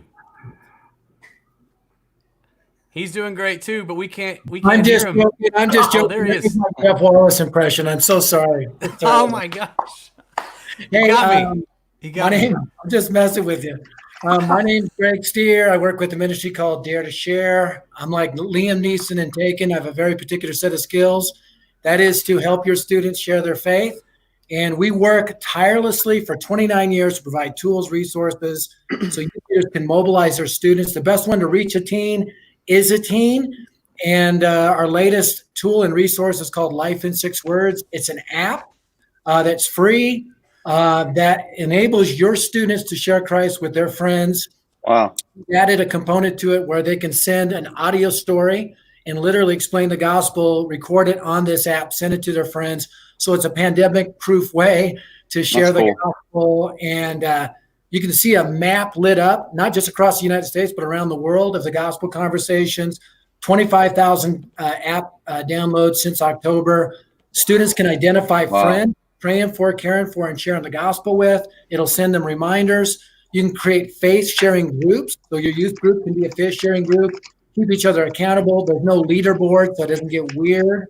It's free on the App Store. Life in 6 Words, and free on Google Play. I encourage you to download it. The other thing I'm doing personally as a dad. I'm a father of a teenager. I'm a father of a senior in high school. I decided to do the National Senior Send-Off. We're bringing together Toby Mack, Bethany Hamilton. We'll have a senior speaker. I'll be doing a commencement speech. It's May 28th, 6 p.m., nationalseniorssendoff.com. Kids will be prayed over. The gospel will be given. Students will be sent out on mission. That's amazing. Right. So if you have seniors in high school, nationalseniorssendoff.com. That's not a Dare to Share thing. That's a dad thing. Dare to Share is getting behind it, and a lot of other ministries are. That's cool. It is a dad. That's so good. Well, Greg, thank you so much. I want to tell you guys that are watching, these guys could share for hours about the resources that they offer. We have compiled together a list of their websites, all on our Youth Pastor Connect website. If you go there underneath partners, you can scroll down. All of their logos are there. You can click their logo, and it'll take you to their webpage. And what we're wanting to do is be able to take some questions here in a minute. We're looking at trying to bring Jeff back in. Still trying. There he is. Jeff, are you here, buddy? Can you hear me now? I can hear you. Can you now. hear me now? I can hear you now. Yeah. Come on, There we man. go. There you are. So There we good. go. You With gotta Jeff love it. Wallace with Student Leadership University. I was going to say hi, Mom. Sorry, but Jeff, welcome back to our panel. These guys have shared currently who they are, what they do, but we know you are a legend in the student ministry world. You're a youth pastor for so long now. You're with Student Leadership University. You guys putting on Youth Pastor Summit, doing all the things for youth ministers, youth leaders, and all across our country, and even taking kids overseas, letting them experience some cool things. So why don't you step in for a second? You came in at the right time. Share with us a little about you, a little bit about your organization, and what you guys are doing. Well, I know I'm not going to live this down with Josh, so I already know that for one. But yeah, just the Wikipedia version for me, I served for about 20 plus years as student pastor in Atlanta, Georgia, and it was really cool to be able to see 3 groups of 6th graders graduate from high school, and now serving as executive pastor for our Youth Pastor Summit and Lift Tour at Student Leadership University. And what we do simply is we like to come alongside our local churches and schools and really help your student tell a new story with their life. We love to teach students how to think, how to dream, how to lead at the feet of Jesus. And so, we just love students. We love student ministries and schools and partnering with great organizations like you guys. And so I'm just glad to finally be here and to learn how to get engaged. That's good. On this digital. Thank you for being patient with us, Jeff, and coming back on. Let me just tell you, every one of these guys that are on this panel have influenced and impacted the next generation beyond words. So I just want to tell you guys, thank you so much for that. Be sure to go on our website and find, and I think in our chat there in the YouTube links, you can see all the different links in live. You can click there and then send us some questions. But what I want to do is, because all of these guys, every single one of them, have had to shift just like we have, and some of them on the fly, some of them we're already doing ahead of time. Having a great online presence is what we're having to all navigate through right now. Some, speaking of Daniel, I'm going to have you speak first. If you can just begin to think through, what does it look like, and what are you guys doing, and what suggestions would you give, maybe a tip or a trick for youth pastors, youth leaders, youth groups to have a good online presence? Yeah, I think number one is you have to be honest with yourself. I think so many people, whenever they start posting, like here's our graphics, here's our this, you have to be honest and think no one cares, first off, and no one wants to like it. They care about you, they care about your event, but they're not here for your graphic and event promotion. So one of the things that we found that really works is, I'll call it viral hacking. You take content that they do like, you take content that they do care about, and you use that as the front to put the message that you want to communicate. Where it's, for us, we use memes. So, one of the things that we say is we say memes in the front, sermon series in the back. And we've been able to amass, over 20,000 followers on Instagram this past year. And I had a guy 2 days ago message me. He's like, yo, where did you buy all your followers? He was a youth pastor. It was kind of sad that he asked that. And I said, we didn't buy our followers. We just created good content that people wanted to follow. So I think that even if you're a youth ministry, you can create quality content that is specific to your ministry and your context that will not only engage with your students, but also give you a give you an avenue to share the message that you need to share with them, whether it be an event sign up or encouragement or whatever. That's good, man. Well, just so the audience knows, these guys are the real deal. The last 2 sermon series that we have taught here at CBC have been from Youth Pastor Co. And I love that you guys provide some of the Photoshop files. And I am guilty myself oftentimes of caring way too much. And I'll spend hours and hours and hours on all these graphics. And then when I start finding out that in the youth ministry world, there are people that are experts at this, and I don't have to be an expert at this anymore. I can utilize the resources that are provided. That's just been incredible. So Chandler, you're in that same vein of creating graphics and giving away free media and that kind of thing from your side. What are some tips that you would have to offer to our viewers today? I mean, I think I like what Daniel said about being honest with yourself.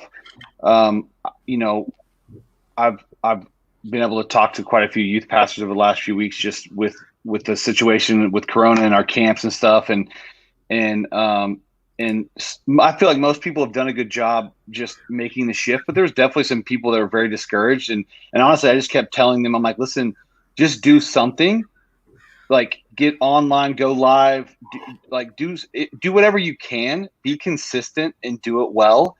Honestly, just do it as the best you can. I think honestly, sometimes, you know, like we even make jokes about bad graphics and stop bad church graphics, and we make light of it, and we want to help that, but we also understand that the reality of most of you know, even smaller rural churches and what they do or don't have access to. So honestly, for me, I think for me, it's like, even for us as a church, I'm on staff at my church as well, and we're just like, let's just try everything and let's see what works. And if nothing else, we're just going to be consistent with going live and connecting with people and asking good questions and really just trying to, you know, I think it's what everyone's asking is, how do you keep especially students engaged online? And it's not easy. So it's just, you're just constantly asking, okay, what are your students? Because the thing is, what might connect to my students might not connect to your students. So you got to figure out where your students are at, what they're going to get involved with.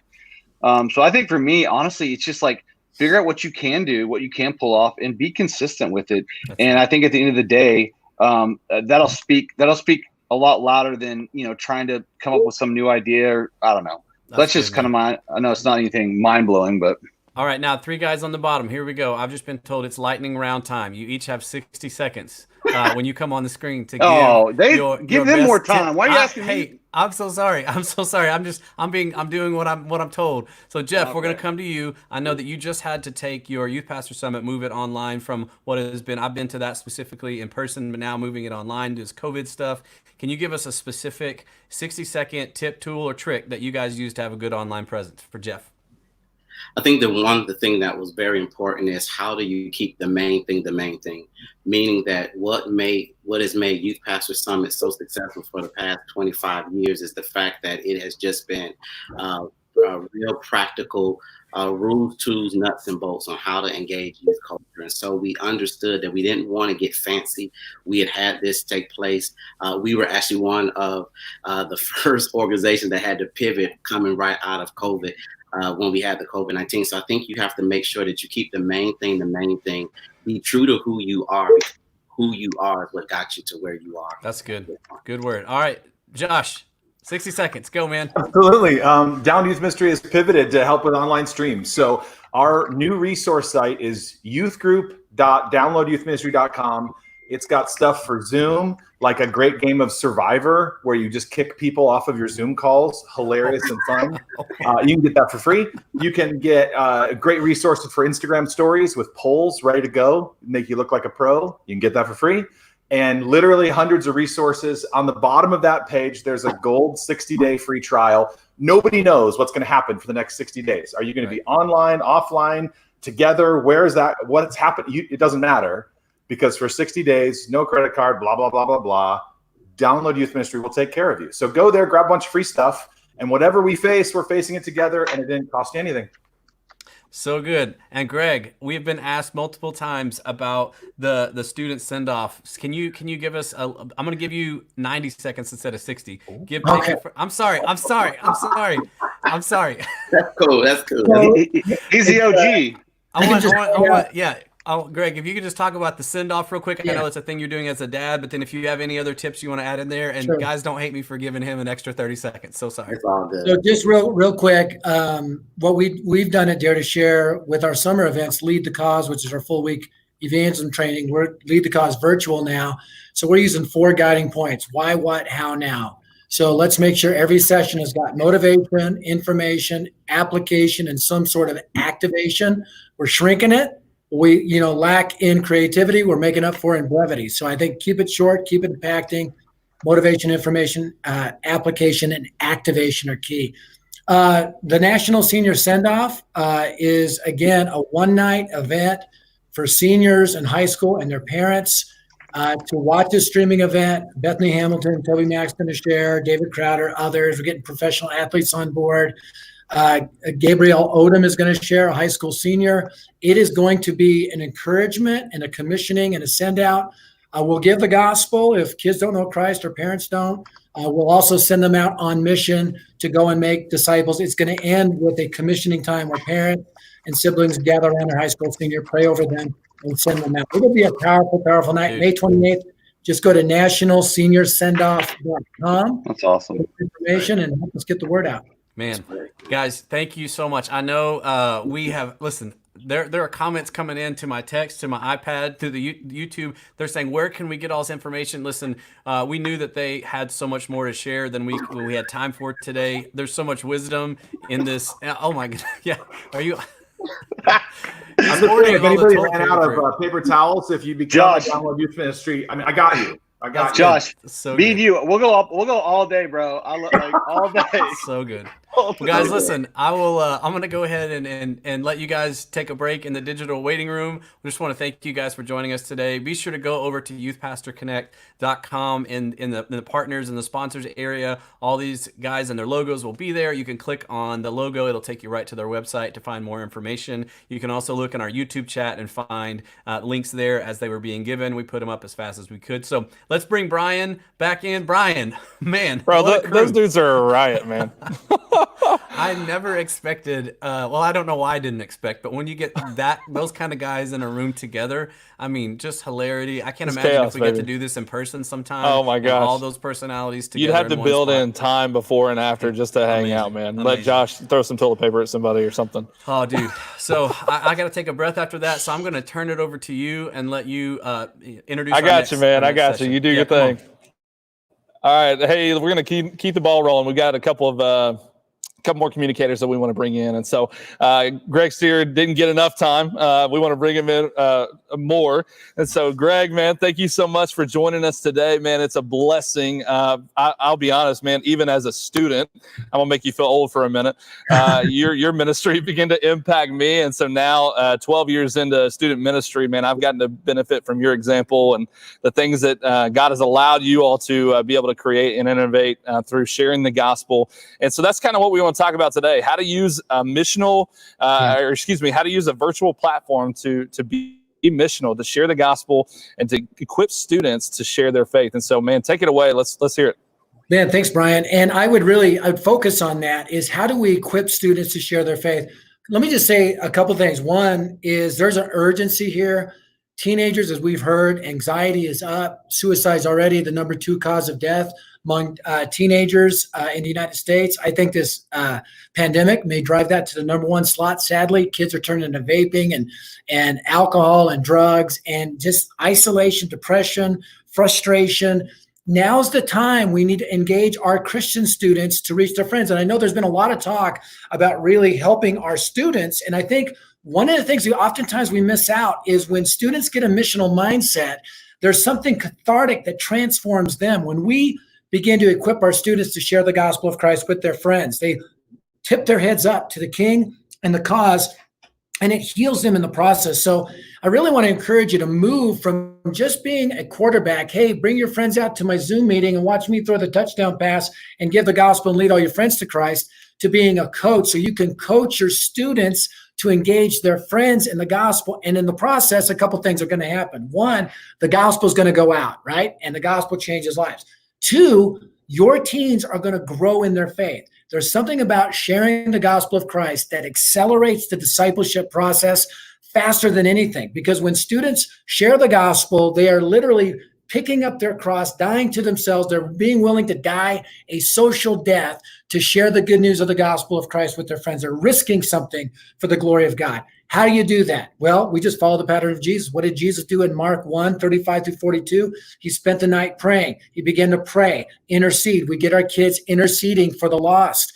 What does that word intercession means? It comes from two Latin words, I go between. It's a go-between. When I was 9 years old, I got attacked by 2 German shepherds at one time. They backed me up against a fence. I covered my face. One went for my arms, one went for my gut. And I knew if they tore me down, they were going to kill me. Little old lady, Ma Zemer, comes shuffling down the street with a baseball bat, cracks one in the head, cracks the other in the head. She stood between me and those barking dogs, swinging the bat, right? She was my cursing intercessor. She was my go-between. We need to intercede on behalf of our students. We need to get them to intercede on behalf of their friends. When they begin to pray for their friends, they begin to see their friends in a new light, and they begin to look for those opportunities. So get your kids praying for their lost friends. It's time to stop just playing defense and start playing some offense. And when we play offense, it's going to really gird our students up. Prayer, what did Jesus do? He cared. He reached out to those who were hurting and sick.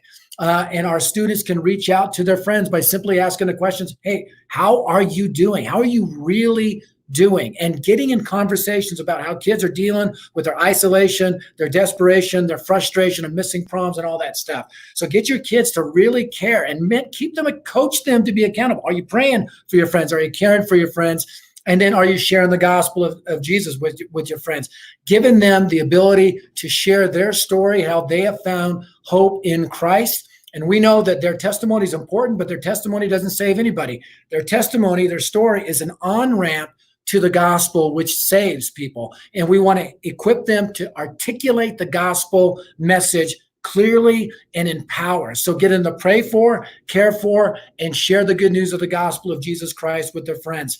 Listen, if your students found the cure in an online homework assignment to the coronavirus pandemic, they would share that cure with everybody. Listen, they would tell friends, they would go to local hospital, they would travel the world declaring, I got the good news, I found the cure. Listen, our kids have found the cure to something infinitely worse than the corona pandemic, and they're headed, the people that die without Christ are headed somewhere infinitely worse than death. We have the cure. The cure is the gospel of Jesus Christ.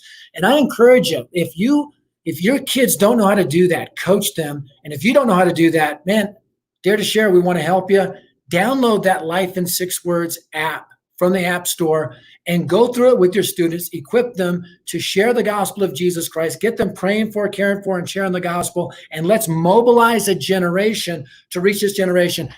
Listen, right now there was a New York Times article that came out like a week ago that said the number one day for talking on the phone for the average person is Mother's Day. The average day today, every day, is twice the number of phone calls than the average Mother's Day. The number one problem telemarketers are having today is getting off the phone with people because people are longing for connection.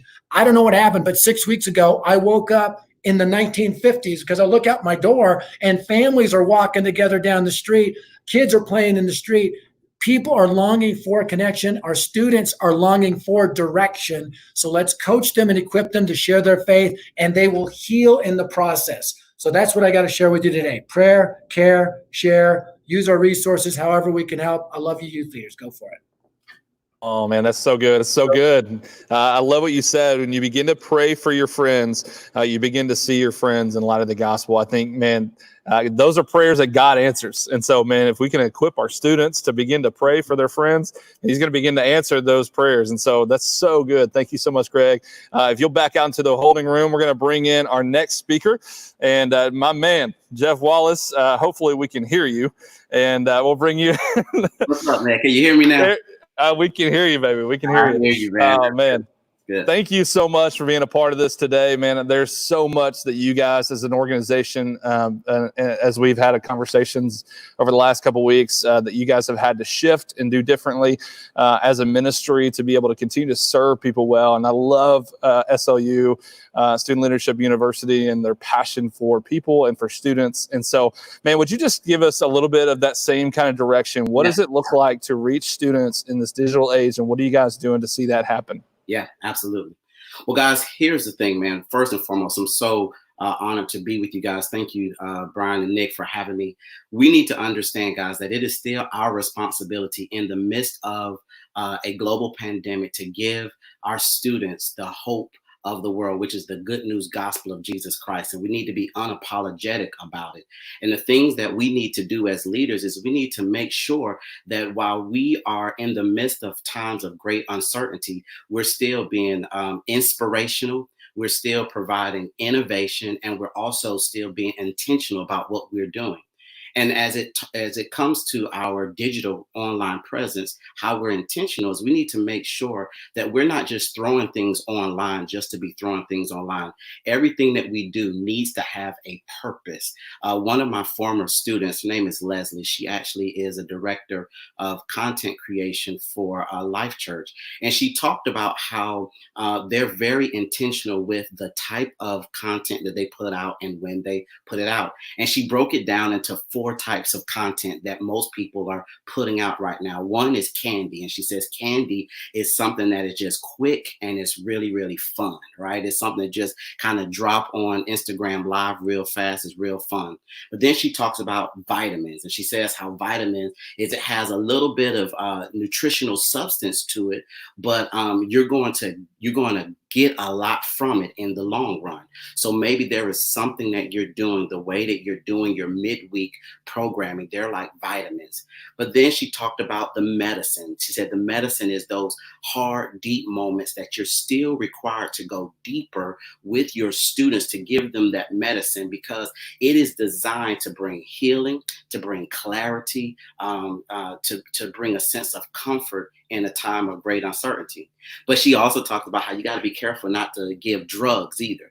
And so drugs are those things that they feel good, but they're really destructive to our spirit. So as we are still required to steward well our digital engagement and be missional, we want to make sure that we're not irresponsible in that. And so we got to make sure that we're innovative, we're intentional, but we're also that we're inspirational. We need to remind our students what Psalms 119 and 105 says, that God's word is the lamp unto our feet and the light unto our pathway. That is still true in the midst of a pandemic. And that innovation, you gotta recreate yourself. And what I love, our organization, as many of you know, we do over 40 live events a year.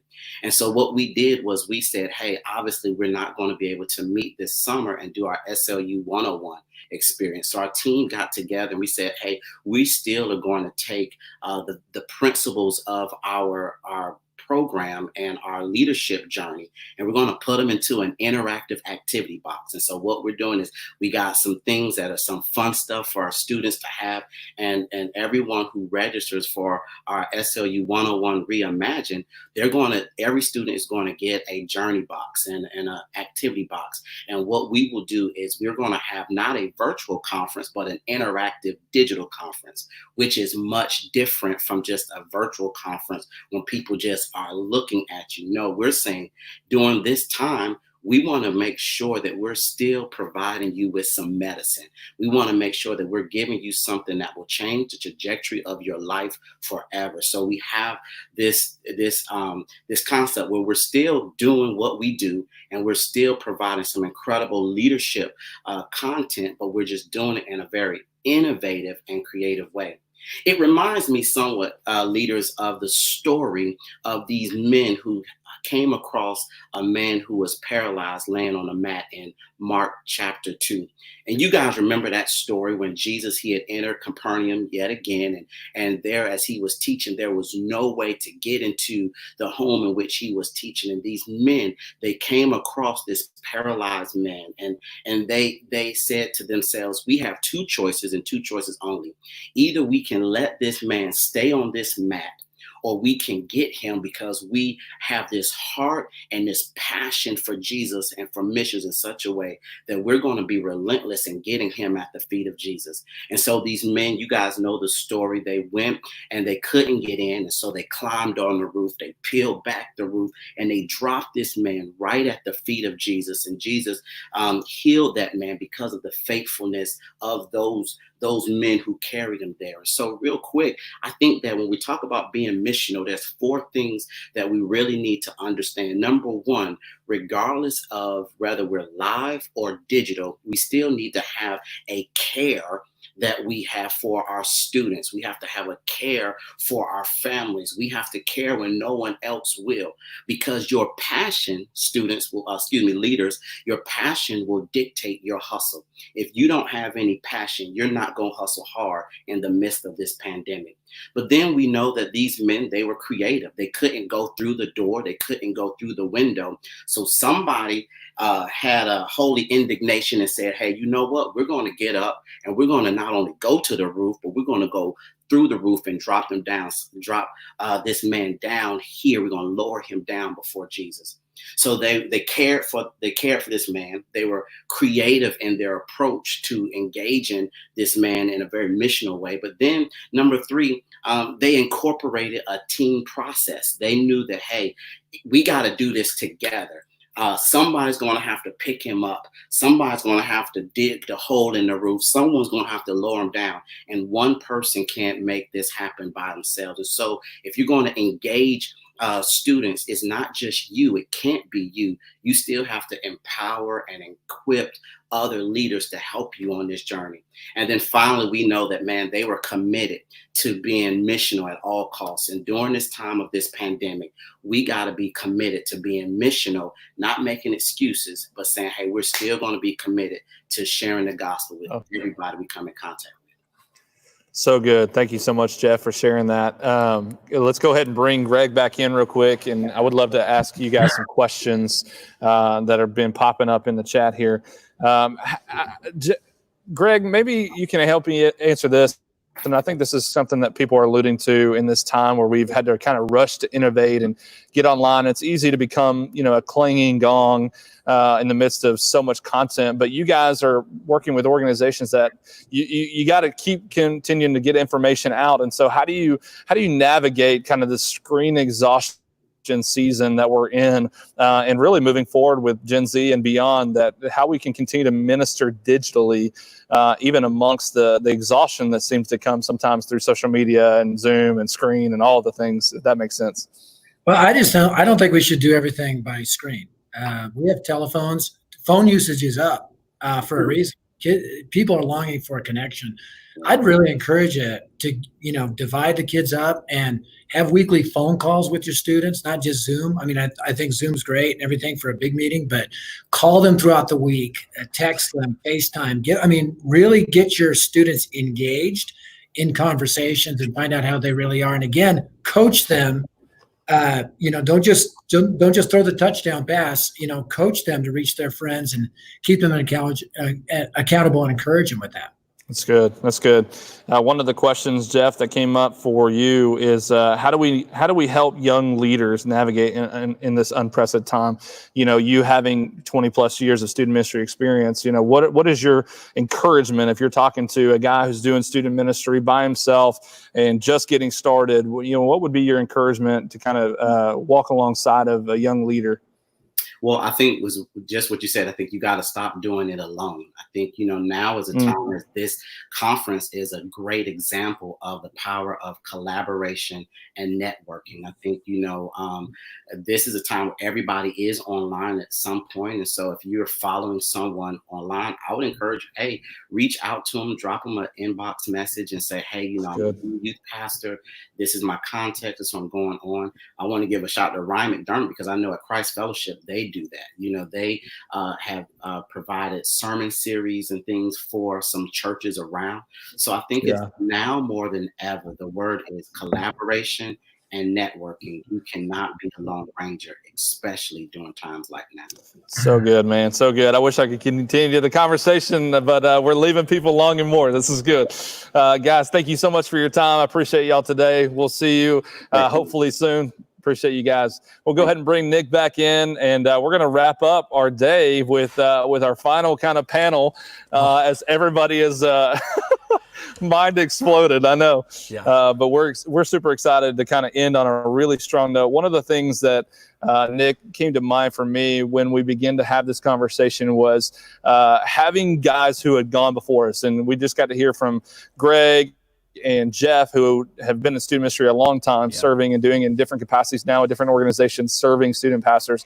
But what about from senior pastors, those who are leading churches and having to navigate all of this themselves, but then also pulling in and leading their staffs? And so I know for a lot of youth pastors and youth leaders like myself out there, man, we're hanging on the words of our senior leadership. And so we've got a couple guys we want to bring in who are no stranger to student ministry, have done it for a long time, but now serving in leadership capacity at various churches here in the state of Oklahoma. And so I want to bring in my pastor, Pastor Alex Amaya from BattleCreek Church, as well as Pastor Brian Mills from Trinity, Yukon. And so, guys, thanks for joining me and Nick today. Of course.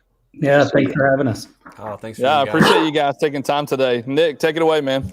Yeah, guys, thank you so much. I want to let you guys know, as our viewers, we did have one more scheduled senior pastor to be a part of this panel, and we do have a video from him. Unfortunately, our pastor here at Community Bible Church, Ed Newton, has had some family emergency come up, so he has pre-recorded a video we'll be watching here as soon as this panel is over. But Brian, thank you so much. Alex, thank you so much. Brian, we've met in person several times, and you've influenced my life throughout the last several years. And Alex, you don't know this, but for the past several years, I've been listening to you. I'm from the Tulsa area, was in Tahlequah for a long time, and so I've been following you guys, both of you, in your ministry for a long time. Awesome. Me personally, so I want to say thank you to both of you. But in addition, you guys have so much wisdom. I mean, you were in youth ministry for so long, and in a sense now, you're influencing and impacting even my life now, influencing teenagers still in your lives now. So just wanted to come to you and let you share some wisdom now that you're in a senior pastor role. You've transitioned from youth ministry into leading entire churches. So kind of the first topic, Brian, could you talk just a little bit about,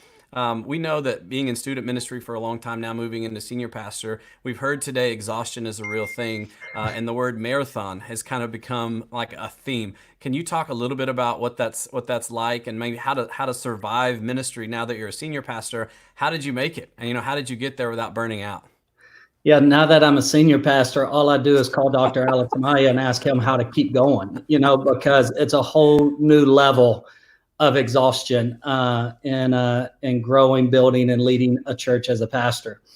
As a youth pastor, I did a few things. One, every single morning I committed, and I learned this from a mentor of mine named Dr. Ronnie Floyd, who challenged me from the very beginning to get up and spend time with the Lord every single day. And so I literally found my strength when I had no strength, through the Spirit living within me, in the Holy Spirit, through my personal time with the Lord. And I know that sounds so superficial and so easy, but that's the number one thing I did. The number two thing I did was I just found a solid friendship that did not determine, I didn't have to be successful to be their friends. They were not my friends because of how big my youth ministry was, or how many people I spoke to that year, or how many people I baptized, or how many people I saw come to the Lord in our student ministry. They were my friends, and period, just friendship. And they're still my friends today, even as a senior pastor, and they're the guys I call on when I am at a low. And so through my time with the Lord, through my commitment, through my friendships, and then through my commitment, just knowing that God called me to do it. And sometimes you got to suck it up and press on. And that was something that was big on me, and still is big on me. I think the Apostle Paul got faced with it. I just preached on that this past Sunday. And he was faced with it in the book of Acts in chapter 18. And my sermon title this week was just keep on swimming. Just sometimes you gotta buckle down and keep moving forward. That's a good word, man. So those would be three big things that I really tackled early on in ministry. That's good. Alex, knowing, from the area that you're in, I was telling you, being where I was from Tahlequah, I had seen you doing student ministry all over that northeast, northwest, and Arkansas and Oklahoma and all that. Now you're leading a church that is just thriving there in Oklahoma and beyond, all the campuses you guys are launching. Can you speak to that a little bit? I know you and Brian have a previous relationship from working together, and you probably have spoken into his life now. What would you offer the student pastors that are watching today and the leaders all across the nation? Yeah, I think Brian, I wouldn't add a whole lot to Brian. I think that anytime we think that that's, simple or naive, we're too mature for our faith to say that, hey, Christ is first. He has to be first. That's the nature. And sometimes we are too dumb to go anywhere else but Christ. But even those of us who've been around a while, we're too smart to go anywhere but Christ. And Brian does that well. And I think people who finish well do that well, that Christ comes first and before anything else. And Brian mentioned Ronnie Floyd. We were on staff there together. And one of the habits that I try to have every day is, his word in my life first thing in the morning, before I look at the phone, before I go to social media, before I look at the news, but also last before I go to bed. And I want the word of God lead me. But then character, I think, again, that may sound trivial, but character has to come before competency. It has to come before chemistry. It has to come before all the other things in your job and in your life as a husband or life as a father, etc. But then I think if you want to do it for the long haul, that you have to avoid the comparison trap, where you're comparing yourself to somebody else.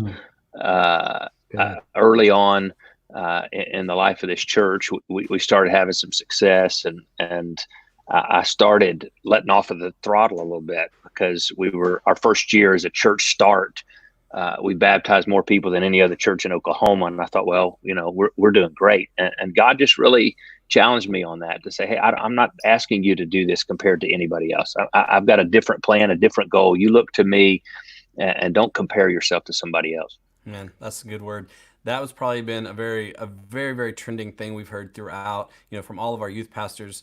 We all fall into that trap, and I'm guilty of it. I mean, everyone watching today has been guilty of it. We're seeing, especially now, so much stuff on social media. We all want to grab, and we begin to look, and what is that person doing? What is this person doing? And so I can't imagine what that weight is like being a senior pastor and leading the entire church in a direction. But before we get into COVID specific stuff, can I just ask, this question's come across my chat like 3 times.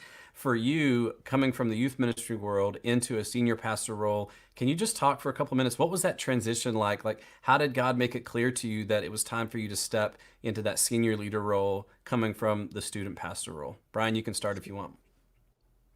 Yeah, well, I mean, Alex was a big part of that in my life early on, and growing and developing in ministry and having mentors to lean into. I really felt that I was not going to be a senior pastor. I really thought I'd be a next generation pastor. I love the next gen ministries, or I thought I'd be an executive pastor and help kind of hold the arms up of a pastor. And then when I was at a place called Long Hollow Baptist Church, and through that journey, I met with the senior pastor of the time that was there. His name was David. And I met with David and just really felt like the Lord said, it's time for you to go pastor a church. And I sought wise counsel through guys like Alex and some other incredible mentors of my life that I have a high respect for. And they affirmed a lot of it. The word affirmed it. And so I really felt like God said, this is what you need to go do, 100%. And I wasn't necessarily looking to go do that out of student ministry. I kind of thought I'd go a different direction, but I really felt like, I know it sounds uber spiritual and like the right thing to say as a pastor, right? But I truly believe the Lord said, go do this. And I'm honored to get the step to be in the shoes. It's a good word, man. You're doing well from what I can tell, watching you from a distance. That looks incredible.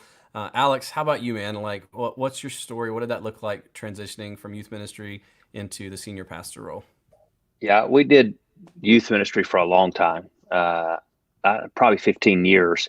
And full-time youth ministry. And I was very happy in it and very content. And, when you do youth ministry, there used to be kind of a code that you did youth ministry and you paid your time in youth ministry before you would go and pastor a church. And quite honestly, I think there's a little bit of a detriment of what's going on in the world today, that you got 23-year-olds starting churches and teaching people on parenting and marriage and everything else, which, they really haven't done yet. You used to kind of have to spend several years in student ministry before you went to do it. And I'm not against church plants. I'm all for church plants. We plant churches. But I think that I don't think there's a higher calling than being a student pastor. In fact, when I made the jump over to going to leave and be a senior pastor, Missy Strack, Jay's daughter, sent me a text and said, I can't believe that you are selling out and that you're going to a lesser calling.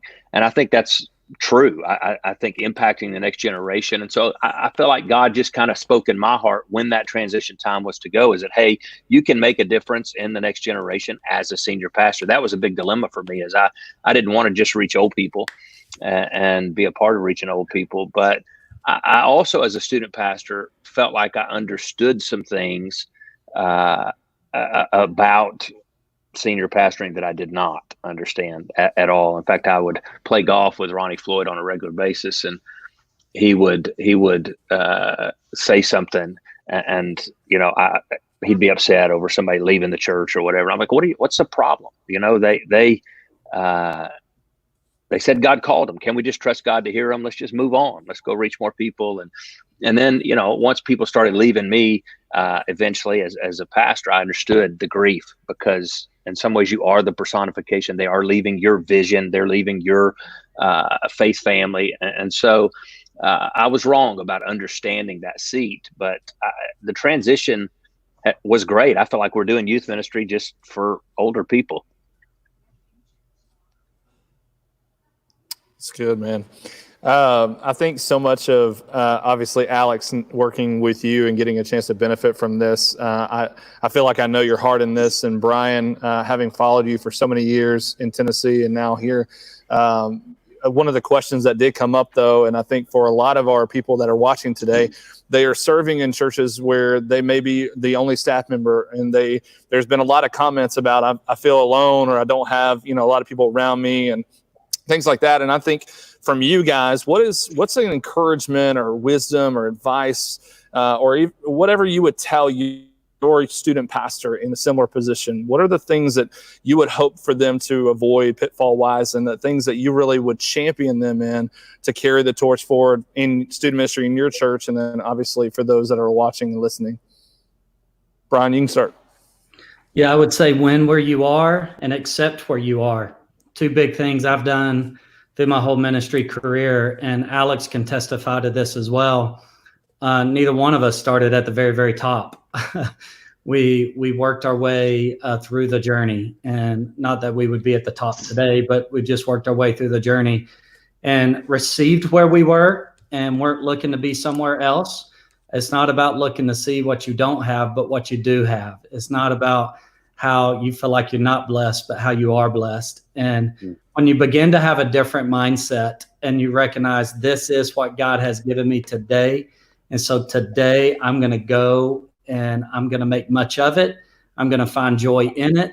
I'm going to receive it as a blessing of the Lord. And if God so chooses to do something else, I think we got the wrong view of success sometimes. Sometimes we see success as we lead a bigger ministry and we lead a bigger church, but maybe success is about us being faithful and us seeing people saved right where we are. And let's see what God would do with that. So that would be my quick thought. That's so good. So good. Alex. Yeah, I think that's a good word, Brian. I think just remembering that every day matters is a big deal. You don't become whatever it is that you become because of year-long vision and et cetera. You become that day by day, and every day matters. And so what you do today matters, and waking up in the morning saying, God, this day matters. I'm going to exchange it for something. I'm never going to get it back. And I don't want to waste it. And as you view that, a weekly plan. And by the way, if you're the only staff member, it doesn't mean you're alone. You're at a church, and a church means you got people. And so you got a team. And God put you there with a team. They don't have to be paid. But then there are seasons in life. And sometimes things are for a season and in a season. And it doesn't mean it's forever. But as you walk through a season, it's always an opportunity for God to speak to you and then think long term sometimes as well. Every day matters, but you got to think over the long haul. It's one of the reasons I do a 5-year journal. It's just 3 or 4 lines per day, which is the only way I can journal because I'm a bit ADD. But I can see, for example, May 15th for 5 years. And I could see where I was 5 years ago. I could see where I was 4 years ago on that particular day, what I was praying about. And all of a sudden you begin to experience real growth and what God's doing with you. So being faithful in the moment, I think is kind of what Brian was saying. And I agree with that completely. That's so good. Guys, thank you so much. I'm hearing your authenticity, the wisdom in your voices. I hope our audience today is just hearing the things that you're saying from the experience that you've gained over the years. I appreciate what you've done for student ministry over the past, and it's also influencing it in the future. Now you're leading some thriving churches. I'm still being influenced by your ministries, so we're so grateful for that. Yeah. Thankful for you guys joining in today. We're going to go ahead and let you jump into the digital waiting room, but grateful for you, Alex and Brian. We appreciate you very much. Well, guys, I told you at the beginning of this segment, we did have one other senior pastor joining us today, Pastor Ed Newton from Community Bible Church here in San Antonio, Texas. And unfortunately, due to some family emergencies, he wasn't able to join us, but he wanted to give us a pre-recorded video. So we're going to go ahead and cue that up for you. You can take a look at a message from Ed Newton, Community Bible Church. Youth Pastor Connect. My name is Ed Newton, pastor at Community Bible Church here in San Antonio, Texas. I want to say thank you to the leadership team allowing me to submit this video. We're walking in the last days with my mom. Her name is Libby Newton, and we covet all prayers in her direction. And so this subject that I've been given has been shaping me for the past several months. That is a marathon spirit in the midst of ministry. That is, we have been called not only to lead well, but to finish well. And so as we think about our days being numbered, there's a quote that I would love to give you. That is, a gentleman by the name of Ray Dill said this to me. He said, Ed, you don't have to die for the church. Jesus already did. So how do we live in spiritual vitality and health personally, not only professionally, but personally? There's a book I'd love to recommend to you from Steve Cockrum called 5 Gears. And he uses a 5-gear analogy to help us understand that we have to learn to properly shift in sequence in moments to operate in vitality and also liveliness in the direction that God's called us to, which is fruitfulness. 5th gear, he would say, is focus. We find ourselves in moments where we are required to have singularity of thought, focus. 4th gear is multitasking, and we do that with our teams or we do that individually. 3rd gear is a social dynamic. It's one thing to preach about being in a small group. It's another thing to actually be in one, not to lead it, but to find great life within it. And we're all created for community. 2nd gear would be those moments that we dive deep into personal relationships with those who really don't care about our title. They just really care about your soul and about your heart. These are our family and our close friends. 1st gear is a gear called recharge, and then reverse is those moments where we mess something up and we have to go back and apologize, thus reversing something that we need to undo. So when we think about ministry, we think about that most of us operate in 4th gear and 5th gear primarily, but fail to downshift in the 3rd gear, 2nd gear, and 1st gear. Or sometimes we find ourselves in 2nd gear in deep relationship with our family. Meanwhile, our mind is in 4th gear or 5th gear, causing damage to take place with those that we love. We think that 1st gear, that is that recharge, could be something like I thought, which was exercise. That is, going for a run would be recharge for me, which is I thought was the case until I began to take inventory and realize that while I'm in 1st gear, I'm actually in 4th gear because I'm multitasking. And so 1st gear is the moments you're completely able to unplug and find your soul rekindled and refreshed by the fact that you're able to think about something else that gave life and vitality. So when you think about those 5 gears, 5th gear being focus, 4th gear being multitasking, 3rd gear being social dynamics, 2nd gear being deep meaningful relationships, 1st gear being recharge, and reverse, that is fixing something that needs to be repaired. Think about your own life and think about this phrase. We have not been called to operate in 5th gear and 4th gear in a steady sequence, because when you do that over a long period of time, redlining in ministry causes breakdown. So learning to downshift properly in the right moments, 3rd gear, 2nd gear, 1st gear, and doing 1st gear well allows you to do 2nd gear well with those that you spend time with. So if you're recharged, then you have nothing but life and vitality to give to those who love you and spend the majority of their time with you. And then you have a more of a positive dynamic and a social reality in 3rd gear, which is causing you to be effective in 4th gear and 5th gear. And this is the phrase: We work from rest. We don't rest from work. And so when you work from a place of rest, first gear, you can run at a high gear in the right moments, but learning how to downshift at the right moments causes you not to burn up your clutch. And here's the reason why it's important you to know that, because for all of us, we must embrace the fact that our ministries are really not our ministries. God has called us, and it's by His Spirit that He sustains us. And through knowing ourselves, knowing our kryptonite, we can address the blind spots in our life. And in order to do that, not only do we need to take spiritual and self-inventory, but we need to invite other people in our life. And life is too short to do this alone. So thank you for allowing me to speak into this Youth Pastor Connect. Until we meet again, much love.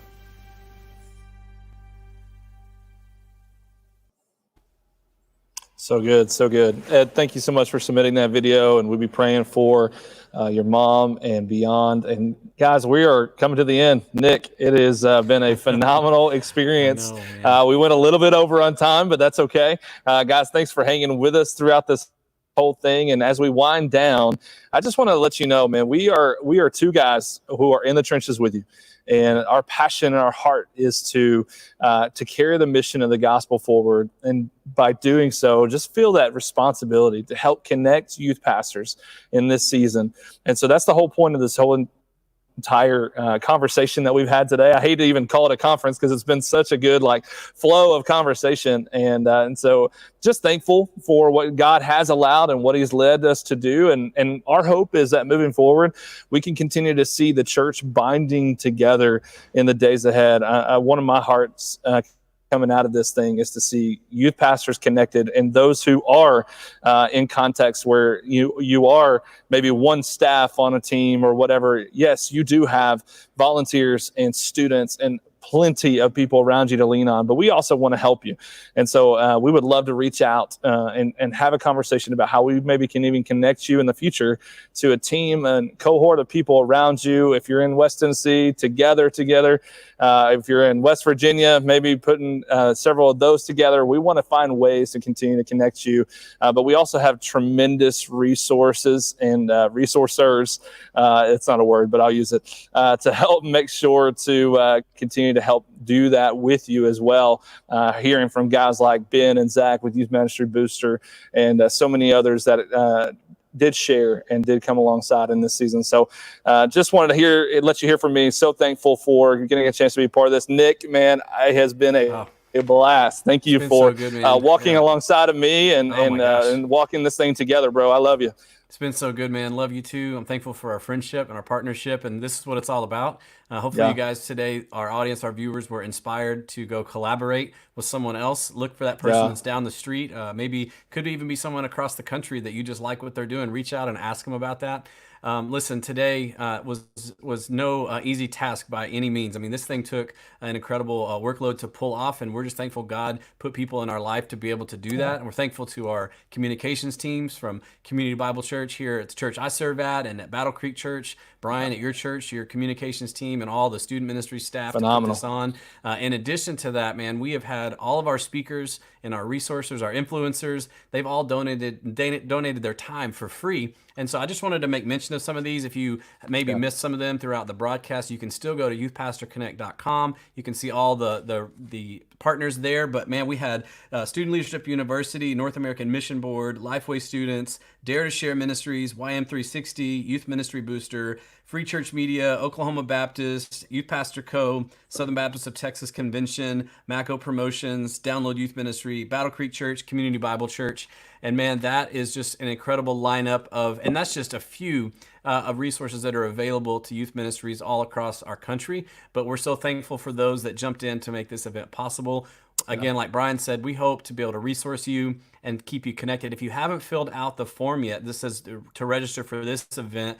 Really, we're going to be sending out a free resource page to everyone who signs up for that link. Go over to youthpastorconnect.com, fill out that link right now or in the next day or so.